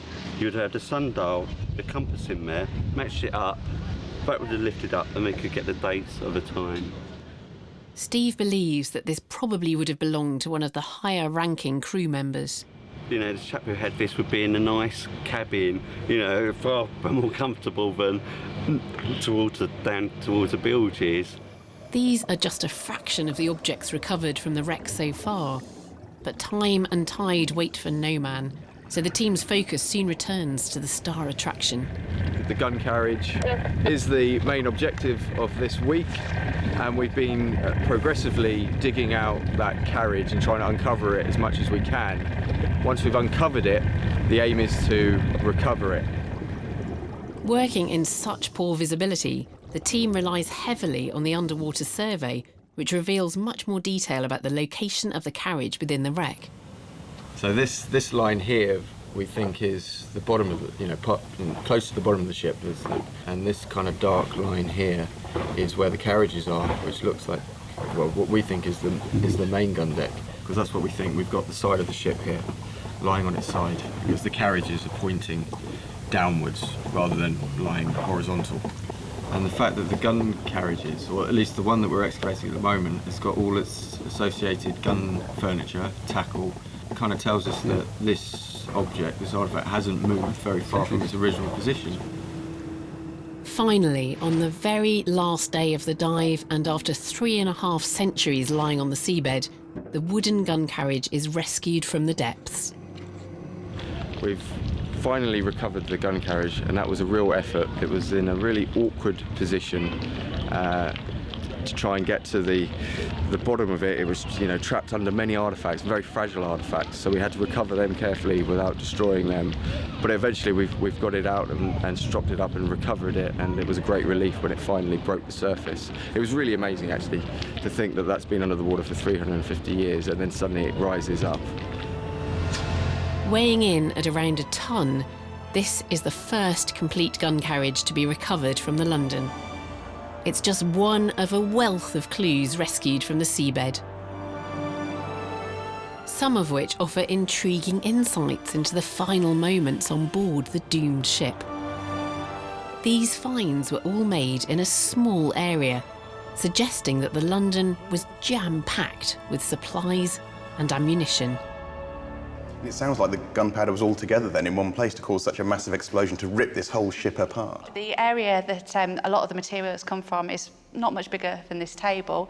And these are only a sort of a small selection of what we found, and yet we've got over 80 fragments of linstock, a huge number of handspikes, and it's early days, but we would think that perhaps we've either got excess supplies on the ship, or because it was fairly early in the voyage, perhaps they were putting everything out on deck to redistribute it between all the guns that were on the London. So the ammunition had yet to be safely stowed. But one find shows how the cannons would have been lit. An incredible achievement to get that gun carriage out of the water, but here we have some of the other artefacts as well. And what have we got here? We've got a selection of linstocks that were used to light the cannon from a safe distance. I'm intrigued by these items. How do they work? They are turned wooden sticks, basically, and you would have a rope wrapped around these, which we call a slow match, and the end of it passes through this hole here and is slowly smouldering away at one end, and then you hold it at the end and light the cannon. And on this particular one, we've got some scorch marks, obviously real evidence to show that they have been used and have been scorched by the slow match that was around them. It seems then that the London was crammed with ammunition, and she may also have been crowded with guests who were yet to disembark downriver. But the archaeologists also made further finds, which hint at a possible cause of the terrible accident waiting to happen. Some quite personal items as well, really. These are little tobacco pipes, are they? Yeah. Tobacco pipes, though. I mean, this is the ship that was going out to war, that obviously had cannon on board. You've got a ship that is packed full of gunpowder, and you've got people smoking. I know, it's a bit of a recipe for disaster, really, isn't it? I guess health and safety might have been a bit different 350 years ago, but with the crew members, you've got visitors on board, you've got over 300 barrels of gunpowder, naked flames from both the linstock and people smoking from the candles. They're going on their outward voyage, and then something happened and it blew up. So we don't necessarily need to be looking for a suspicious reason for this explosion. It doesn't need to have been arson or done with any intent. It could have purely been an accident. I think that's probably most likely. And I think a really important message as well, which is do not get on a warship full of gunpowder and smoke. Yes. We may finally have a plausible theory to explain the London disaster. A flagship vessel, fully loaded with gunpowder, a distracted crew, and someone's disastrous mistake. The Museum of London Bone Store holds more evidence of the dangers of naval life. This man served in Nelson's Navy in the 1800s and lived to well over 50. But his skeleton tells us that his life at sea was brutal. Although obviously we're looking at him as a skeleton, he's dead, what we're trying to do is look at the things that we can see on the bones to tell us what actually then may have happened in their life and how then they coped with it. And looking at his skeleton, he's remarkable because when we see lots of the things that we do, he obviously had a hard life and managed to survive lots of nasty insults and impacts. This collarbone has got a healed fracture in it. Now, that must have happened years before this individual died, because it's healed quite nicely, although it has never regained its original shape. So these are the kind of fractures that you might sustain from a fall onto the shoulder. Are there any other injuries? There are. He's got some fractures to the ribs, again, all on one side, and they would appear to follow a similar pattern to the clavicle, so that might indicate that that's happening at the same time. It's the same event. We've then also got the fracture of the femur, where you can see there. So It does make you wonder if this all happened at the same time. It's all on the right-hand side of his body. Yes. These are the kinds of fractures that you might get, for instance, from falling from a height. What else, Helena, then? And he's also got a fracture to the first metacarpal, and then we've got the fracture also there on the radius, where you tend to sort of fall, you put your hand out. He's got a broken nose, so you can sort of see there, you've again healed, but you've got that sort of deflection. Well, this is most likely not to have been caused by a fall, but actually to have been caused by some, how do we say, interpersonal aggression, being punched in the face. Yes. With the vertebra that you can see here, they're all very frilly. They shouldn't look like that. And then you can see where you've actually got some crushing of the vertebra. So if we come there to that one... That's lost a lot of height. So a thoracic vertebra, a vertebra from the back of the chest, there's a fairly normal-looking vertebra. Yes. And there's the one that suffered this rather thin, wedge fracture. Yes. So that's been completely squashed, reduced in height. So he's got a whole suite of changes that you would be looking at, but also then you're thinking of the consequences and impact of how he would be able to function in a daily life, but also how he was functioning while he was still at sea, and then also later on in older age, the potential pain, discomfort that you might have from these. It's phenomenal when you're looking at the skeleton and you can see so many things that have affected them in life. But the fact that they actually were able to survive, and particularly when we think at the times in which they lived, they wouldn't have had all of the things to help them that we do now. So that's even more amazing that they've actually survived, really. So they really were hardy and tough. The London set sail in 1656, just as our Navy began to assert its will across the world. Within 200 years, Britannia ruled the waves. Sailors like this man made that possible, and he was left with the scars. But in the mid-20th century, the tables turned, and Britain was on the back foot as it desperately defended itself against savage attacks by Hitler's Luftwaffe. But one thing remained the same: Britons put themselves on the line for their country.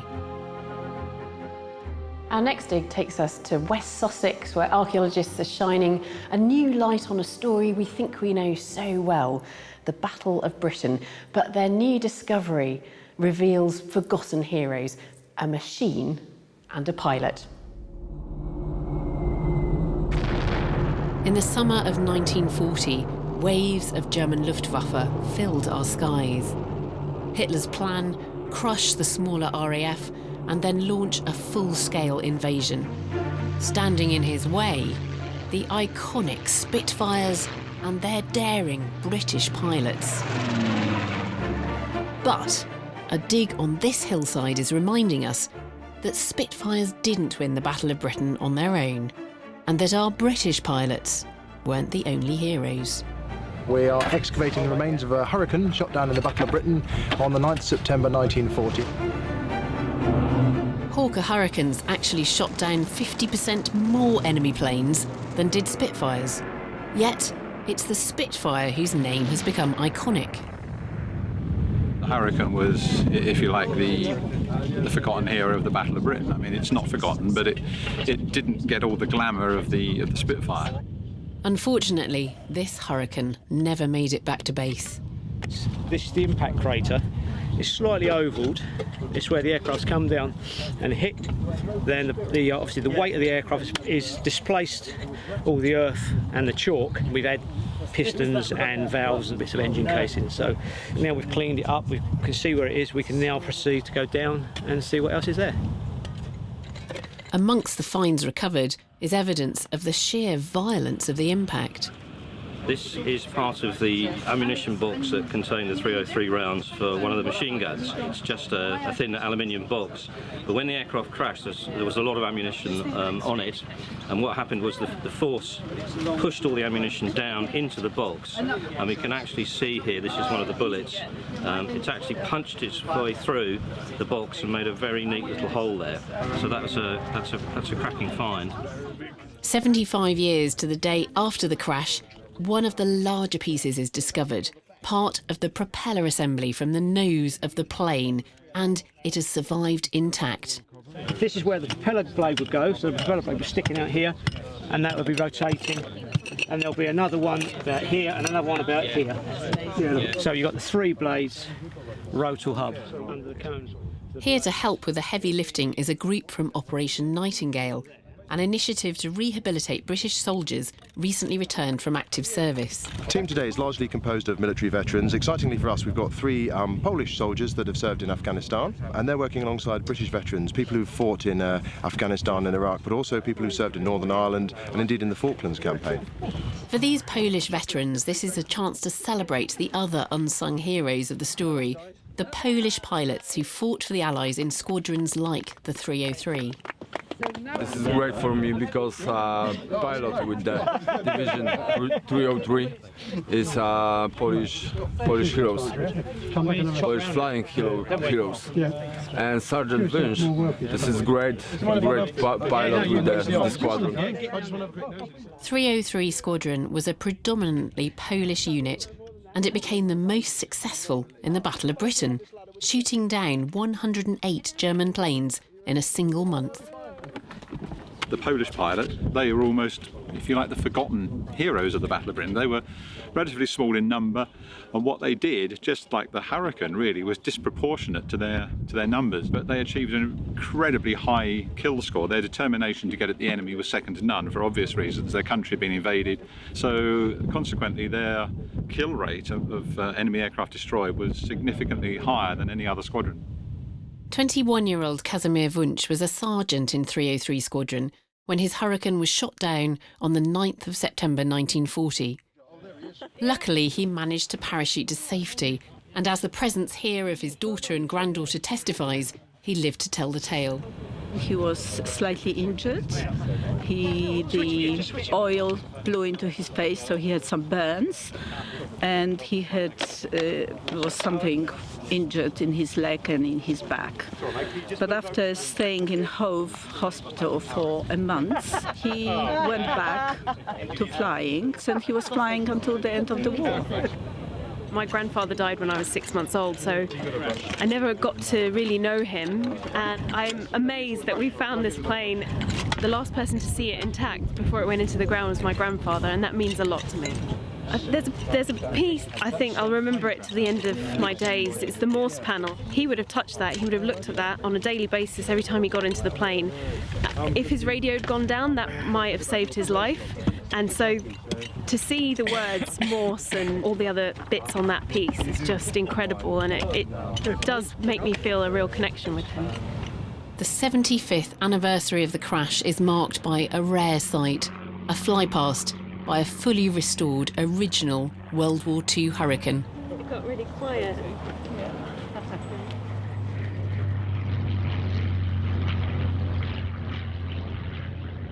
Now, what are you actually hoping to discover by undertaking an excavation like this? Because we know that hurricanes were used in the war, we know that hurricanes went down in the war, and in fact we know that this actual hurricane went down in the war. So what other information are you hoping to glean? This really is not going to change the story of the Battle of Britain, clearly. However, you can get little vignettes from it, and it's the personal stories occasionally. You get bits of kits from the pilot.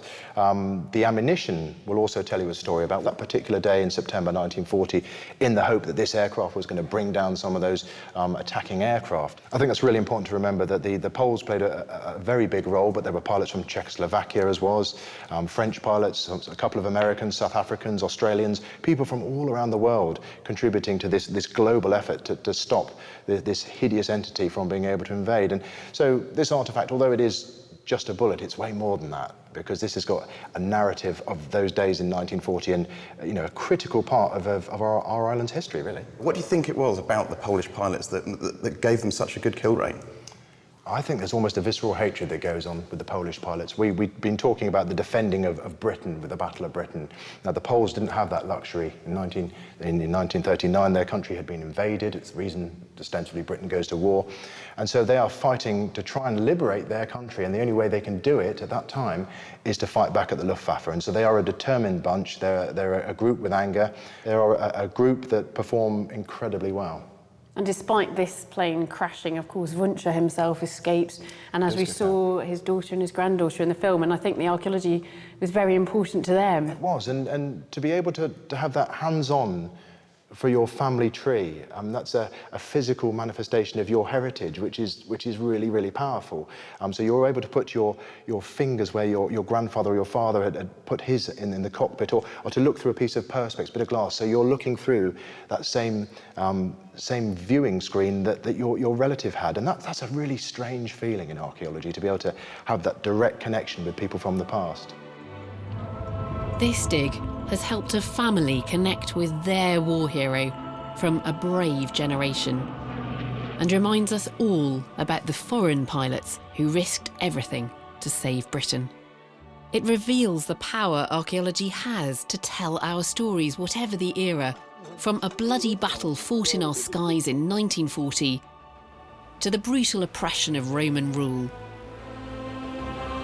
While from the silt of the Thames and from a trench in Waterloo, new clues have helped to solve age-old mysteries, to reveal not only what came before us, but to show how our past still shapes who we are today.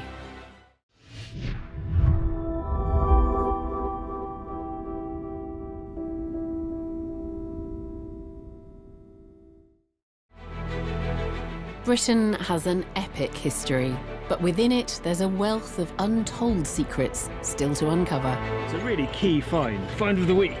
So every year, hundreds of archaeologists set out, hunting for clues to solve the mystery of who we are and where we've come from. Just found this amazing pendant. Over the past year, their discoveries have been more exciting than ever. This series will explore the best of them. Just found a coin. Oh, marvellous. Brought to you from the field in a very special way. Each excavation has been filmed for us as it happened by the archaeologists themselves. It looks absolutely fantastic. But he had a bad day when he never brought these back. Their dig diaries mean that we can be there for every crucial moment of discovery. Do we have a winner? No, I think it's stunning. Incredible. Our archaeologists will be joining us here in our special lab to take a closer look at their finds and to figure out what they really mean. This is so exciting. Welcome to Digging for Britain.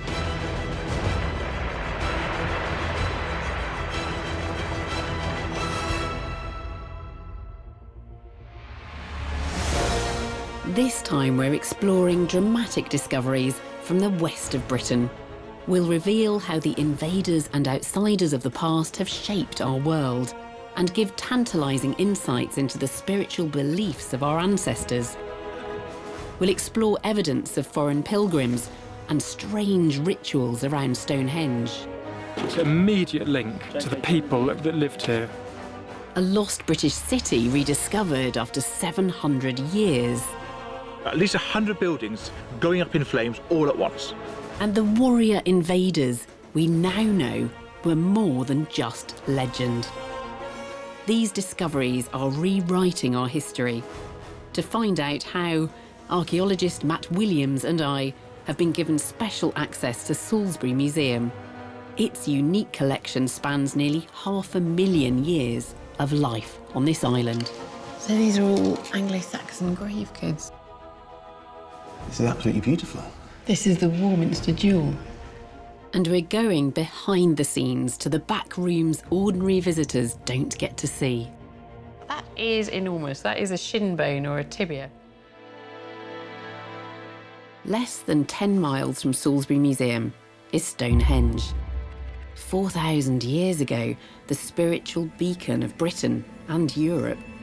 Today, an enduring mystery that leaves us asking, who came to this vast monument and what did they do here? The answers may lie buried in the hills and valleys that surround Stonehenge. Archaeologists have been interested in the landscape around Stonehenge for some 300 years, but now new technology has revealed hidden details in the landscape that haven't been seen before. We've discovered Stonehenge didn't stand alone. It was one of a network of sacred monuments along the River Avon in Wiltshire, many of which have lain hidden for thousands of years. Since they've been identified, archaeologists have wondered what clues they might conceal. At the end of the day, though, the only way to understand how all these monuments link together is to excavate them. And that's what a team from the University of Reading is doing. They're digging just 10 miles from Stonehenge at Mardenhenge.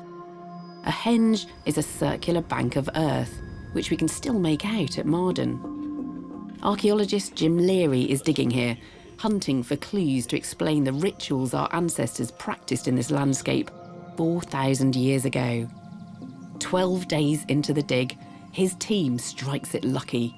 They've found the outline of a building right inside the henge. Okay, rolling. Okay, well, this is a very, very exciting moment because we have just uncovered our Neolithic building. You can see the edges of the chalk floor very clearly on this side. Some features showing up in the ground that have yet to be excavated. So what goodies await us underneath this section here? The team's next job is to look for evidence of what kind of building it was. And on day 16, they make an intriguing discovery just outside its walls. Here we have the remains of an external fire. This was a big bonfire and it was all emanating from one place, and it's created this huge spread of charcoal and ash and burnt stone. The presence of burnt stone is puzzling. They're pieces of sarsen stone, a type of local rock, and clearly scorched. But it's not clear why anyone would put rocks on a fire. Then inside the building, they find a second hearth. So one of the really key elements of the building is the huge hearth right in the middle. This is where there was significant amount of burning, so much so that it's discoloured the chalk into an orangey hue. But interestingly, there's no charcoal at all. I don't believe that this is an open flame fire. Wood-burning fires produce charcoal, but there's no trace of any in this inner hearth.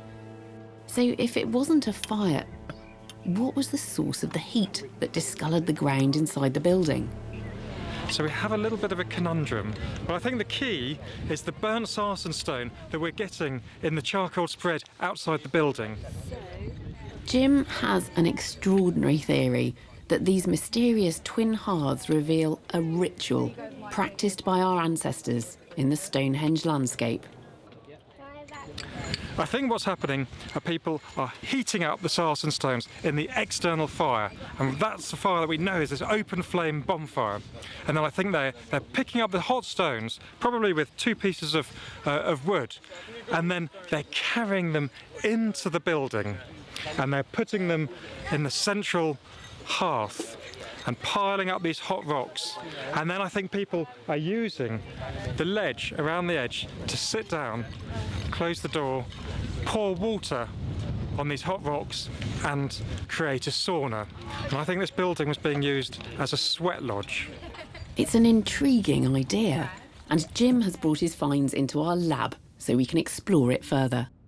It's a really interesting site, Jim, and it's quite a persuasive hypothesis I think you've come up with. Well, I think so. I mean, it might not be the answer, but it's the best solution that we can think of at the moment.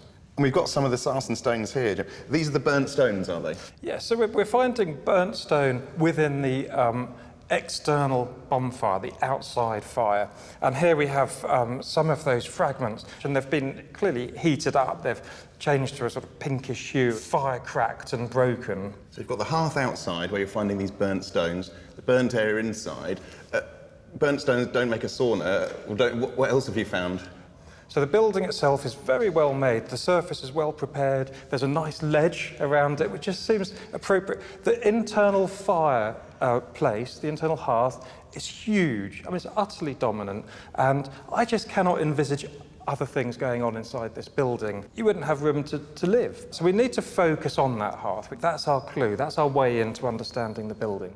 Jim, a prehistoric sweat lodge, I mean, is there any precedence for that kind of thing? It's not a crazy idea.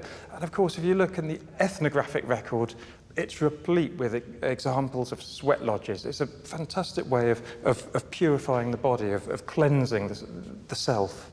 And although we'll never really know how it was used, if indeed it was a sweat lodge, it's very tempting to ascribe some kind of ritual, ceremonial purpose to it when it's in this landscape so close to Stonehenge. That's right. We're in a landscape surrounded by temples. Stonehenge is a temple, Marden's a temple, Wilsford is a temple, Avebury, Silbury Hill, these are all ceremonial monuments.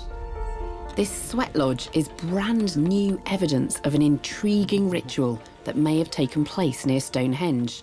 But who were these people, and where did they come from? Jim's team starts another dig at another henge, this one less than 3 miles away at Wilsford. And from day one, trench supervisor Rose is feeling confident she knows exactly where to look for clues. She's learnt from previous digs that the entranceways to henges can be the site of major discoveries. So that's where she puts her first trench. So in this terminus, we hope to find the majority of finds. Normally you find very precious finds there because that's where they've dumped like ceremonial objects or whatnot. That's normally where all the good finds are found. So we're going to do a big slot in the end and hopefully we're going to find some wonderful things. Just 3 weeks later, Rose is proved right when she makes a discovery more exciting than even she could have hoped for. A Neolithic burial. She calls Jim to come and see for himself. Stunning. It's beautiful. It's absolutely beautiful. Absolutely. By the hands and yeah, I think it's absolutely beautiful. Incredible.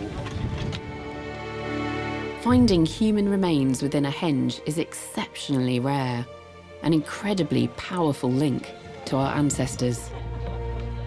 So obviously what we have here is a crouched inhumation. Let's do this sensibly. Okay. This individual's lying on their right-hand side, legs pulled up, arms crossed over, basically a fetal position. And it's extraordinarily evocative. I mean, it reminds us that these monuments were constructed by and for real people. This was a real individual. They lived and they died. It just brings it really all to life when you see something like this. This person has been tenderly and carefully placed within the ditch. You know, so it's got some, it's really, really important and really, you know, just such a lovely discovery, just this immediate link to the people that lived here. Jim knows a burial like this could tell us who worshipped in the sacred landscape around Stonehenge.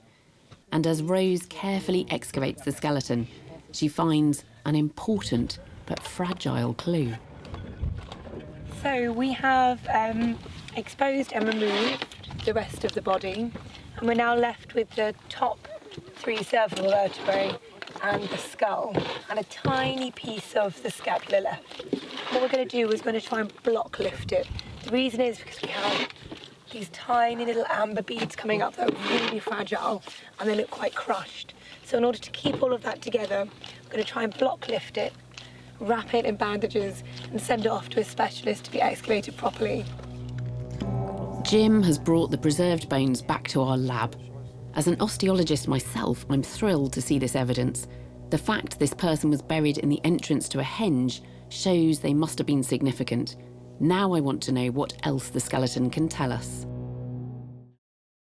We can see that his bones haven't quite fused fully, so he's still in the process of growing. You can see that the top of the humerus there is separate from the shaft, so we can get quite a good age in terms of his biological age. He's in his mid-teens, you know, around 15. How old is he in terms of his chronological age? We'll be looking at somewhere between 2400 BC and 1800, roughly speaking. The fragments of an earthenware cup in his grave show that this boy was one of the Beaker people, who may have come from the continent to settle in the landscape around Stonehenge 4,000 years ago. They were dazzling craftsmen, and Beaker burials often include valuable jewellery. This boy's grave was no different.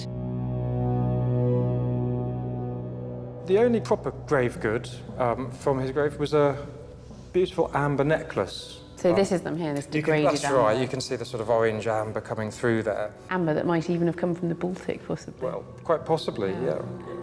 It's a clue showing how Stonehenge and this network of sacred monuments drew pilgrims from across Europe. The amber necklace, the way it's buried, very, very different to what went before. This is what you would expect from a Beaker burial. This is a new cultural group of people. And very different to what went before, which seems to be quite an insular culture. All of a sudden, we're getting very much an outward-looking group of people. When they arrived here, the Beaker people transformed Britain with new skills and technology. To understand them better, Matt's examining Salisbury Museum's star exhibit, another extraordinary Beaker burial, known as the Amesbury Archer.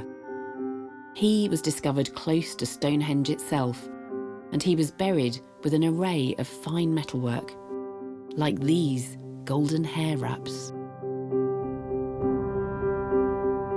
Well, he was also buried with some of the earliest copper objects that have been found in Britain. We have 3 copper knives and daggers found in the grave, and here is one of the daggers here. The Beaker people transformed Britain by introducing metal, and these fine metal objects suggest that the Amesbury Archer himself may have been a gifted metalworker, a skill completely unheard of in Britain until the arrival of the Beaker people. And so this is just on the cusp of the Neolithic Bronze Age, so metalwork is just being introduced. Well, that's right. It's a new technology that's just coming into this country at the time. So it is incredibly rare, and you have to imagine that when this was new, it would have been golden in colour, it would have gleamed, it would have been a very impressive, although very small, object. So this would have marked out the Amesbury Archer as somebody important owning really unusual objects like this. So if he was just a visitor, do we know where he was coming from?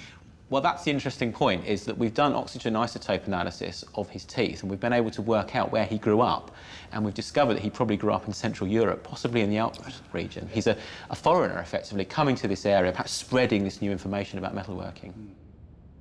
This immigrant to Britain had travelled across the continent to get here. Stonehenge may have been the reason why. Stonehenge at the time, when he was alive, about sort of 2,500 BC, was a temple. And many people would have been visiting this area to perform ceremonies and visit ceremonies taking place there. Perhaps he wanted to meet those people. Perhaps he wanted to share this almost magical understanding he had of metalworking technology with these people. So he's come hundreds of miles with this incredible new technology, which must have astounded the locals or the people visiting Stonehenge. It's no wonder he was given such an incredible burial. That's right. Buried with over 100 objects is absolutely exceptional for this period. Together with the Amesbury Archer, the new discovery of the Marden Boy shows us more clearly than ever how the power of Stonehenge pulled in pilgrims from across Europe. 4,000 years ago, in this ritual landscape, people were purifying their bodies, visiting the temples and burying their dead. And the incomers from Europe brought metalworking technology to Britain, propelling us out of the Stone Age and into the Bronze Age.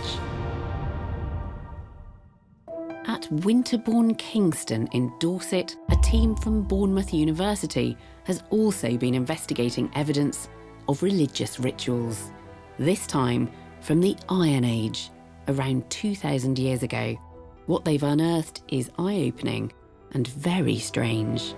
They've discovered extraordinary new evidence, bizarre animal burials pointing to very odd beliefs and rituals. And they had their cameras rolling right from the start. A geophysical survey of the area had revealed an array of dark markings in the landscape. As the team excavated these, they uncovered the remains of a settlement over 2,000 years old, which included a number of massive storage pits. Okay, well, I'm in the base of one of these cylindrical Iron Age storage pits. You can see it's fantastic, well cut, nice flat bottom base to it. We've got absolutely no idea what they were storing in these originally, although we presume it to be grain, that there's some kind of grain silo for storing grain over winter. The grain pits are vivid evidence of a thriving Iron Age settlement. Then, at the beginning of week 4 of the excavation, they find something very unusual. Where Alicia, Zach and Emily are excavating here, we've got what appears to be the remains of 3 sets of pigs. Very strangely, the pigs have not been butchered. They have been placed in the pits whole. This is a real dramatic wastage of animals. These are good, viable animals, good lot of meat on them, but they've been deliberately killed and placed in these pits. But if the animals weren't killed to be eaten, then what is going on? Now, we presume they've been sacrificed as a deliberate kill, but these are offerings for some kind of god of the underworld, for some kind of god probably to assume the continual protection of the herd or the community. But this possible evidence of sacrifice is just the beginning. In week 5, the team discovers even stranger practices. Yeah, we've got a front leg. Yeah. That other front leg. Yeah, and there's a bit of humerus here as well. It's the remains of a sheep, but it has a cow's head placed on its hindquarters. So it's kind of like this. The discovery is unprecedented. By day 22, the team has discovered even more burials of these strange, man-made beasts. Nothing quite like this has ever been discovered in Britain. Right at the very bottom of the pit, we're getting a whole series of specially placed deposits. And what we can see in this particular example, we've got part of a horse's leg here, partially articulated, and a cow's rib. And what we're finding in a number of these pits is there's a sort of almost like a hybrid animal of cow and horse. Where you find a horse's skull, it's always with a cow's jaw. Sometimes you find a horse's head with a cow's body. They're mixing and matching the two animals. Obviously both animals are important to them for different reasons. So incredibly, it looks like our Iron Age ancestors were creating hybrid beasts from the body parts of animals sacrificed to their gods. It sounds unbelievable, but Miles has brought the bones to the studio so we can see the evidence with our own eyes. Miles, this site just gets more and more interesting, doesn't it? This isn't just rubbish. They're not filling them in with discarded remains of butchered animals. No, the one thing actually we're not getting in any part of the site is normal rubbish material, not sort of discarded waste. This isn't disordered dumps of material. There is a very specific order going on here. But when we're finding horse and cow, they're cut up. I mean, obviously, you wouldn't be able to cram a whole horse into one of these pits in a complete state, but they're cut up and they're being placed with other body parts. So it's a rather sort of macabre jigsaw puzzle. And that's what you've got here, is it? That's a cow, I assume, because of the horns, and the horse? Yes. In fact, one of the storage pits, when we found it, it was actually sort of resting sort of the cow skull on top there. So it's creating this rather bizarre hybrid animal. Like a chimera, a mixture of different animals. Could say that, yes. Yeah. Yes, it is a direct attempt to create something that doesn't exist in nature, where they are dismantling or dismembering animals and then reassembling them whilst they're still fleshed and bloody. And there don't seem to be any cut marks on these bones at all. They seem to be pretty intact. I mean, you'd expect to see cut marks here where muscle had been taken away, meat had been taken away from the cheek, and then perhaps cut marks on the inside here where the tongue had been taken out, but we can't see any evidence of that. No, exactly. In most of them, we're not finding any kind of evidence that meat's been removed, or indeed that the bones have been broken up to get at the marrow. And we're getting quite big sections of animal in there all together. So perhaps there is a way of, by reassembling in there, you are creating almost like a deity, or you're creating a deposit that the gods would accept, which would ensure the long-term survival of your community. By next year, Miles may have even more answers. But for now, it certainly looks like his team have discovered a new Iron Age religious phenomenon that had been entirely forgotten about for over 2,000 years. Our next dig diary features another staggering find, this time an entire city that disappeared for 7 centuries in Monmouthshire in Wales. 10 years ago, an archaeologist developed a hunch that a pretty little village on the Welsh-English border had a forgotten past, that it did in fact lie right at the heart of the English struggle for dominance over the Welsh in the 1200s. One particular field was crucial to his idea, so he gathered up his life savings, bought the field, and started digging. That archaeologist was Stuart Wilson, and this year he's kept us a dig diary. Today, this sleepy village is home to around 3,000 people. But if Stuart is right, then 800 years ago, this was a very different place. Evidence is being unearthed outside the village in what is now Stuart's very own field. It was here that his hunch came good, when he discovered an entire medieval high street in the middle of nowhere. Could this be the medieval city of Trelech, the centre of power and industry that was lost in the 14th century, and for which archaeologists have been searching for generations? Well, here we have a series of workshops in medieval times. And what we have down is iron slag floor surface with stone-lined drains and a nice central fireplace in the middle. So you could have walked up along here with your horse, with your dagger or bits of armour, come in here into a hard-working surface where the metalworkers repair whatever you're coming in with, right next to the main road in medieval times. The remains date back to the 1200s. The sheer scale makes it clear that this was just part of a huge settlement. And as the dig continues, Stuart's team begin to turn up clues as to what made this town grow. So one of the things that we find consistently in each and every trench that we dig is this stuff. It's iron slag.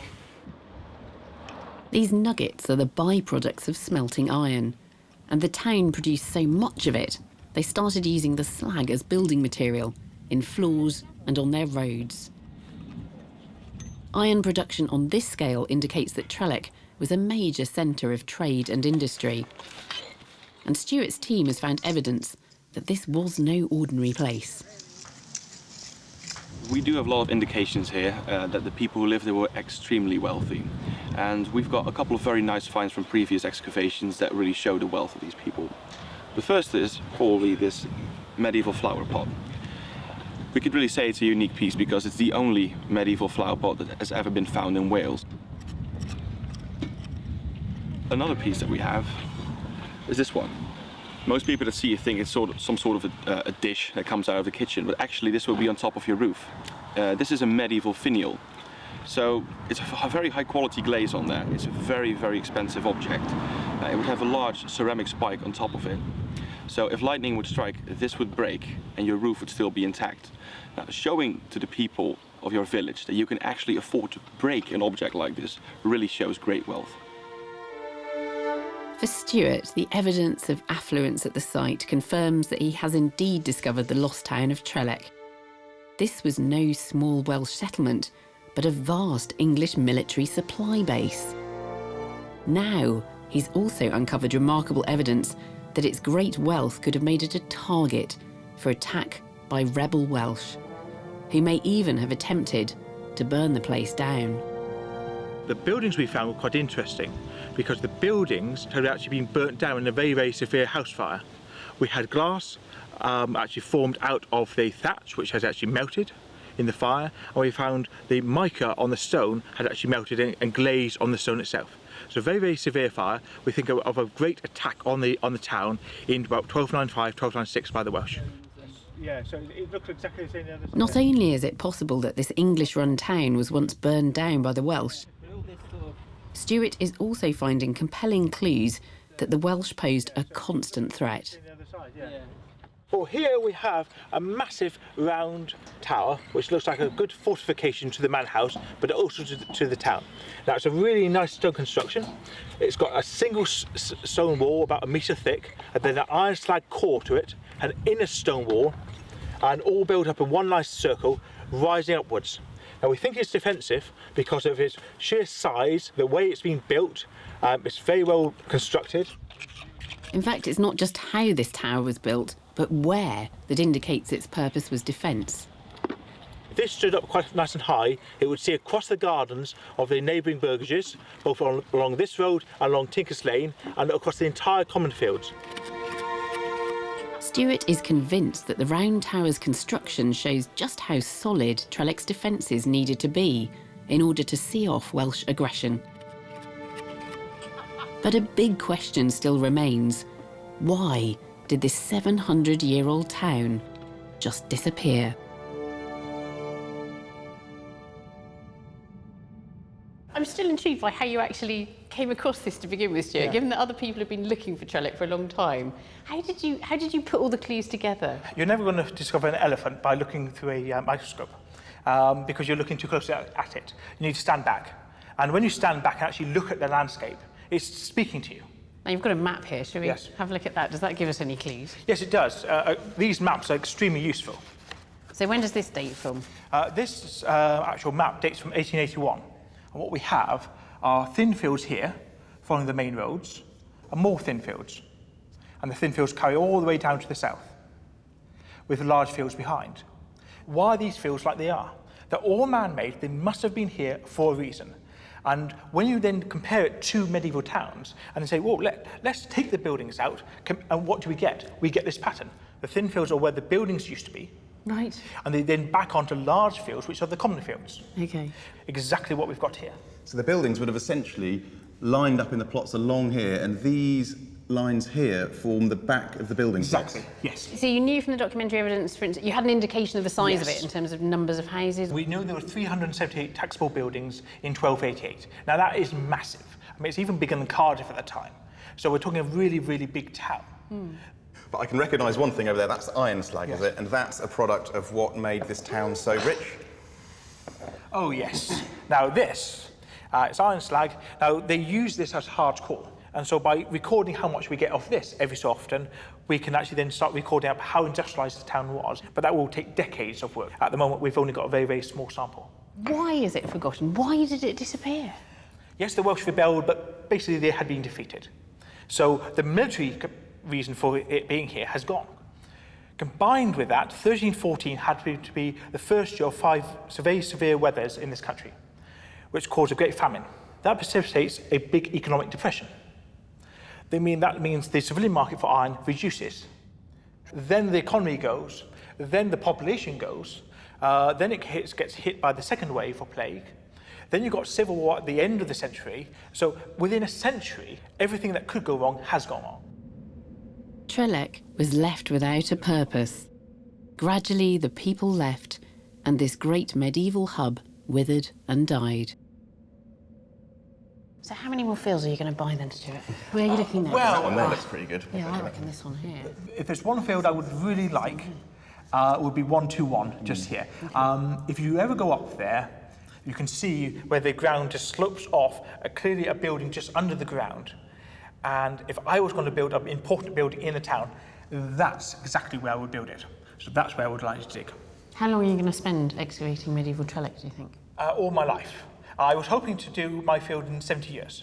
Now, I've only done 10 years so far, and the 70 years hasn't reduced because it's only increasing. So it'll probably take me another 100 years to do the field. So unless I live for an extremely long period of time, then it's going to take me longer than my lifetime. Our successors will all be here discussing still medieval Trellick on a dim, distant version of Digging for Britain. Yes, 32. Yes. Next year, Stuart is sure to have even more revelations about life in the lost medieval boomtown of Trellick. This work highlights the real power of archaeology to bring to life stories that are only hinted at in the written record.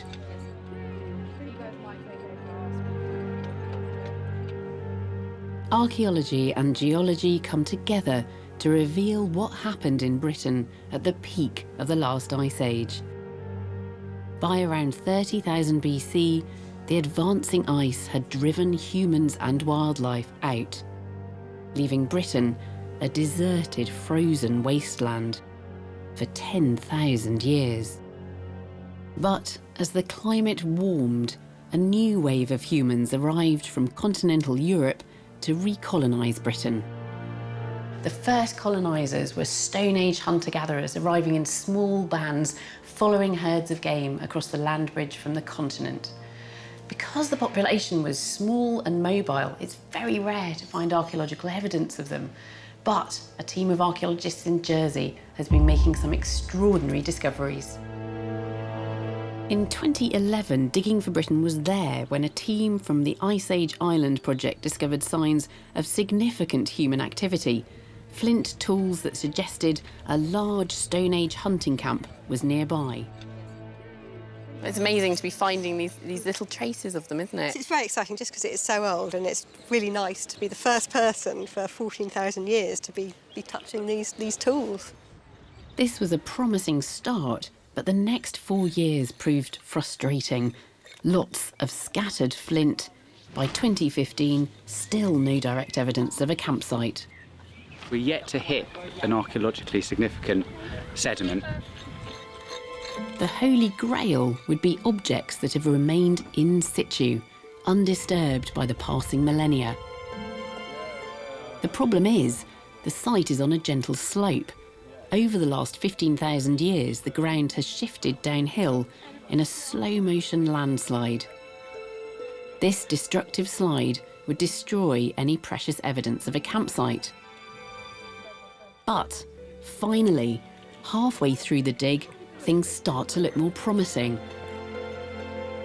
This flat ground here really provides the last opportunity to find a significant area of in situ or well-preserved archaeology. So we're at the tipping point in the geology as well, so it's a really exciting position to be at. On day 14, the team makes a significant breakthrough. Got 3 pieces of flint over here, and it seems like it. There's 2 pieces which were originally part of the same core. If your rune's right and these stick back together, then we're starting to see a part of the site we really haven't seen before, where everything is a lot more intact. It suggests that this area hasn't been disturbed by the slow landslide, giving the team a fighting chance of finding an actual campsite. The artefacts aren't all at crazy angles, they're relatively flat and they're relatively larger. That will tell us a hell of a lot more about what the people are doing here, how people are working at the site, and it may be pointing to really good high-resolution archaeology. That would be good. We found some really fragile pieces of what looked like burnt bone. So it's this particular darker band that seems to be packed full of goodies. It's the first evidence of organics we've had on the site, and it's really quite exciting. Could this mean that the team has hit the jackpot and that these are the leftovers of an Ice Age barbecue? Nearby, something absolutely extraordinary has turned up, evidence that this is much more than just a temporary camp. One of the new things about this year is we're getting all of this granite material, big, large blocks of granite. I mean, is this natural or is there any human impact here? If we look close at this big stone, you can see that actually it's fragmented in several places. It's actually broken there in situ. Absolutely, yeah. The team believes this may have been a man-made paved surface. It's incredible. Nothing like this has ever been found in Britain before. It means that this could have been a semi-permanent settlement, used by some of the first European tribes to colonise Britain after the Ice Age. Matt, this site just gets more and more exciting, and you've certainly scaled up your excavations this year as well. So rather than stones just moving around and having ended up in those places, you think they're actually lying where they were dropped?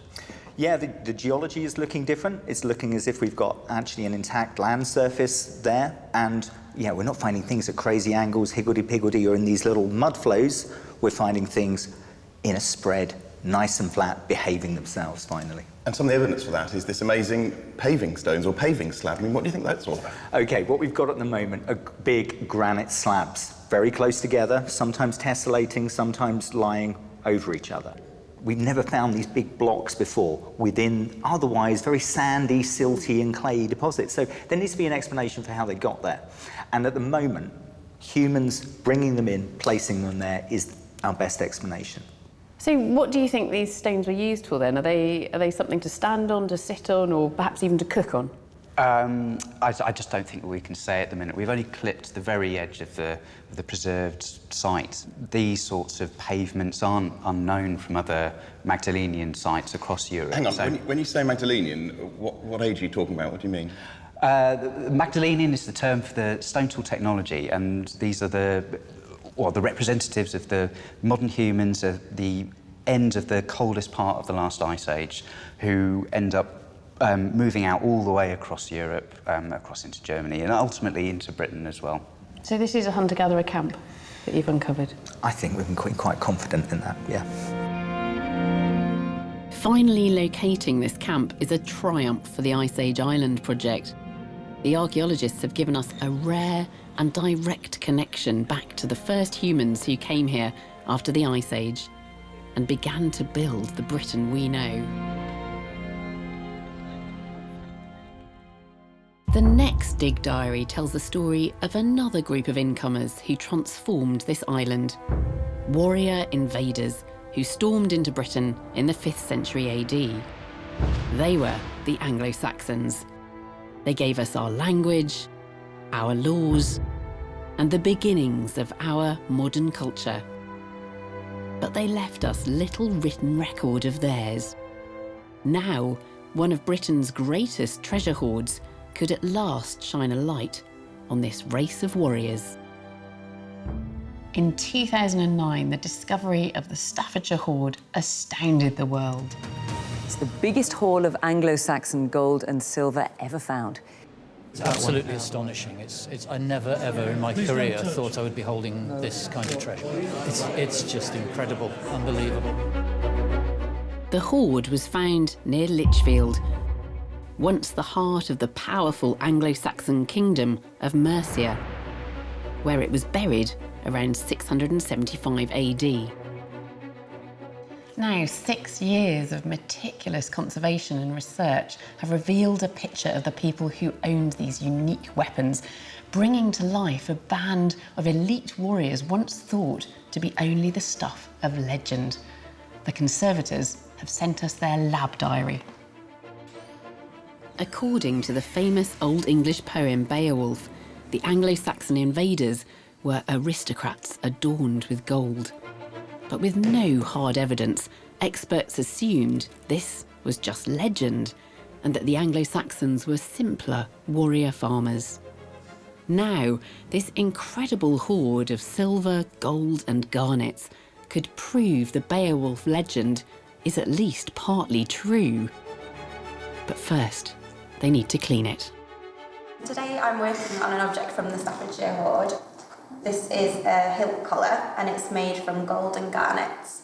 I'm cleaning the object to remove the soil from all of the cells. I'm using a solvent and that softens the soil. And then I'm using this thorn to pick out the soil once it's softened. The thorn's really good because it's quite soft so it doesn't scratch the surface of the gold. Now the conservators need to piece together the nearly 4,000 fragments to make complete weapons. So here I've got a very fragmented hilt guard. It's a very elaborate hilt guard assemblage in the sense that it has a lot of decorative panels and decoration along the side of it. Because it's so fragile in so many parts, I've had to make a custom-made mount which then appropriately allows it to be shown as it should be shown with the panels on the side. So in the future it can be displayed in all its glory. Restoring this will take thousands of hours. The priceless materials are as incredible as the craftsmanship. You can see in each of the individual cells is a individually cut garnet that's been cut exactly to fit into these unique cells. The gold was imported from Europe and the garnets from India. Proof that the Anglo-Saxons created a wealthy, sophisticated British aristocracy that was not just the stuff of legend. This is a very elaborate piece with very finely crafted decoration, and this particular item would have been a pommel for the top of the end of a sword. It has a piece of every single type of material that you would find in Staffordshire hoard, and obviously it shows that this person has been of a high ranking to have this as part of his weapon. Conservation work has already shown that there were over 100 weapons in this hoard, each one owned by an individual aristocratic warrior. We had no idea that this Anglo-Saxon aristocracy was so big or so rich. The final step in the hunt for new information is to create a replica sword. And here we have it. The replica sword is absolutely beautiful. It's gorgeous. This is the long-bladed sword of the period. It's a slashing overarm weapon, quite a clumsy weapon, not for duelling, and it's here with its replica gold mounts at the end, based on examples that we have found in the hoard. Yeah, so this is the gold work here that we can see kind of replicated here. And the very end, the kind of the pommel, that's what this is based on, isn't it? That's right, that is a exact copy of that pommel. Yeah. Were they ever used in war? I mean, certainly you can do a lot of damage with a blade like this. Across the hundreds of fittings on these weapons is we are seeing degrees of wear, and where we find the most worn down parts is on the top of the pommel. It's possibly to do with a warrior having his hand rested perhaps on the pommel, but interestingly, in contrast, where we don't find the wear is on the grip. And if these weapons were frequently being drawn and frequently being wielded, we might expect to see much more wear on the grips than we do.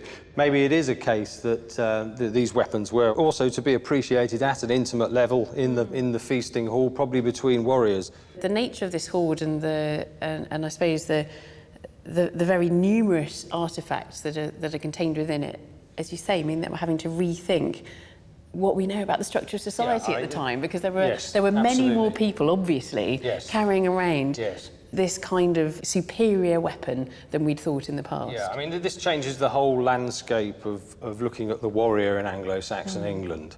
I mean, clearly there were swords of this calibre with this level of decoration in much wider circulation than we appreciated. So was this Beowulf and his warriors? The sword that Beowulf the hero uses to actually kill Grendel's mother is actually described as having had a hilt wrapped with gold, potentially with wire ornament.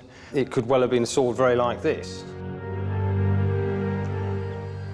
The Staffordshire hoard paints a new and vivid picture of the powerful Anglo-Saxon warriors who ruled Britain in the 7th century. But what was their relationship with the Britons they lived alongside? Salisbury Museum holds the remains of the Anglo-Saxon Ford warrior, and I'm getting to see him face to face. Reassessing the objects from his grave in the light of the hoard will fill in more details in this picture of Anglo-Saxon Britain. Adrian, I can't get over how well preserved absolutely everything is from this grave. Yes, I mean, this is the burial of the Ford warrior, as we call him, who was found just to the north of Salisbury in the 1960s in an Anglo-Saxon burial mound. And yeah, he's buried with all the trappings of somebody who was clearly going off into the afterlife to fight. The Ford warrior was buried with a long knife, a scabbard, spearheads, and this the boss from a huge shield. Typical grave goods for an Anglo-Saxon warrior. But other objects in his grave give a more subtle insight into how these invaders integrated with life in Britain. We've got this hanging bowl here, which was, when it was discovered, was found to contain crab apples and onions. Really? Yes. So a meal to take to the afterlife. But these are interesting objects because although what we see here are very typical Anglo-Saxon items, this thing here is a more indigenous, native, British object. So you have here a combination of influences. You've got a predominantly Anglo-Saxon influence, but then also this item here is something that was used by local people as well. So this is fascinating, isn't it? Because we are moving away from the old simplistic idea of this invasion of Anglo-Saxons coming into Britain and wiping out everybody and replacing them, towards an idea where you have a smaller influx of people, assimilation and cultures blending a lot more. The Staffordshire Hoard has thrown a new bright light on the Ford warrior. Together, they reveal the true size and wealth of one of Britain's earliest aristocracies.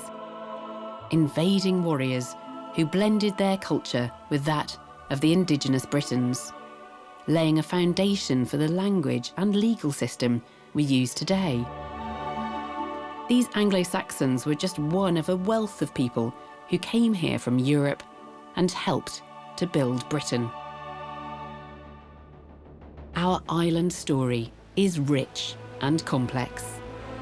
But from Ice Age caves to Stonehenge, forgotten Iron Age rituals to lost medieval cities, archaeology brings us closer to understanding how our ancestors made us who we are today.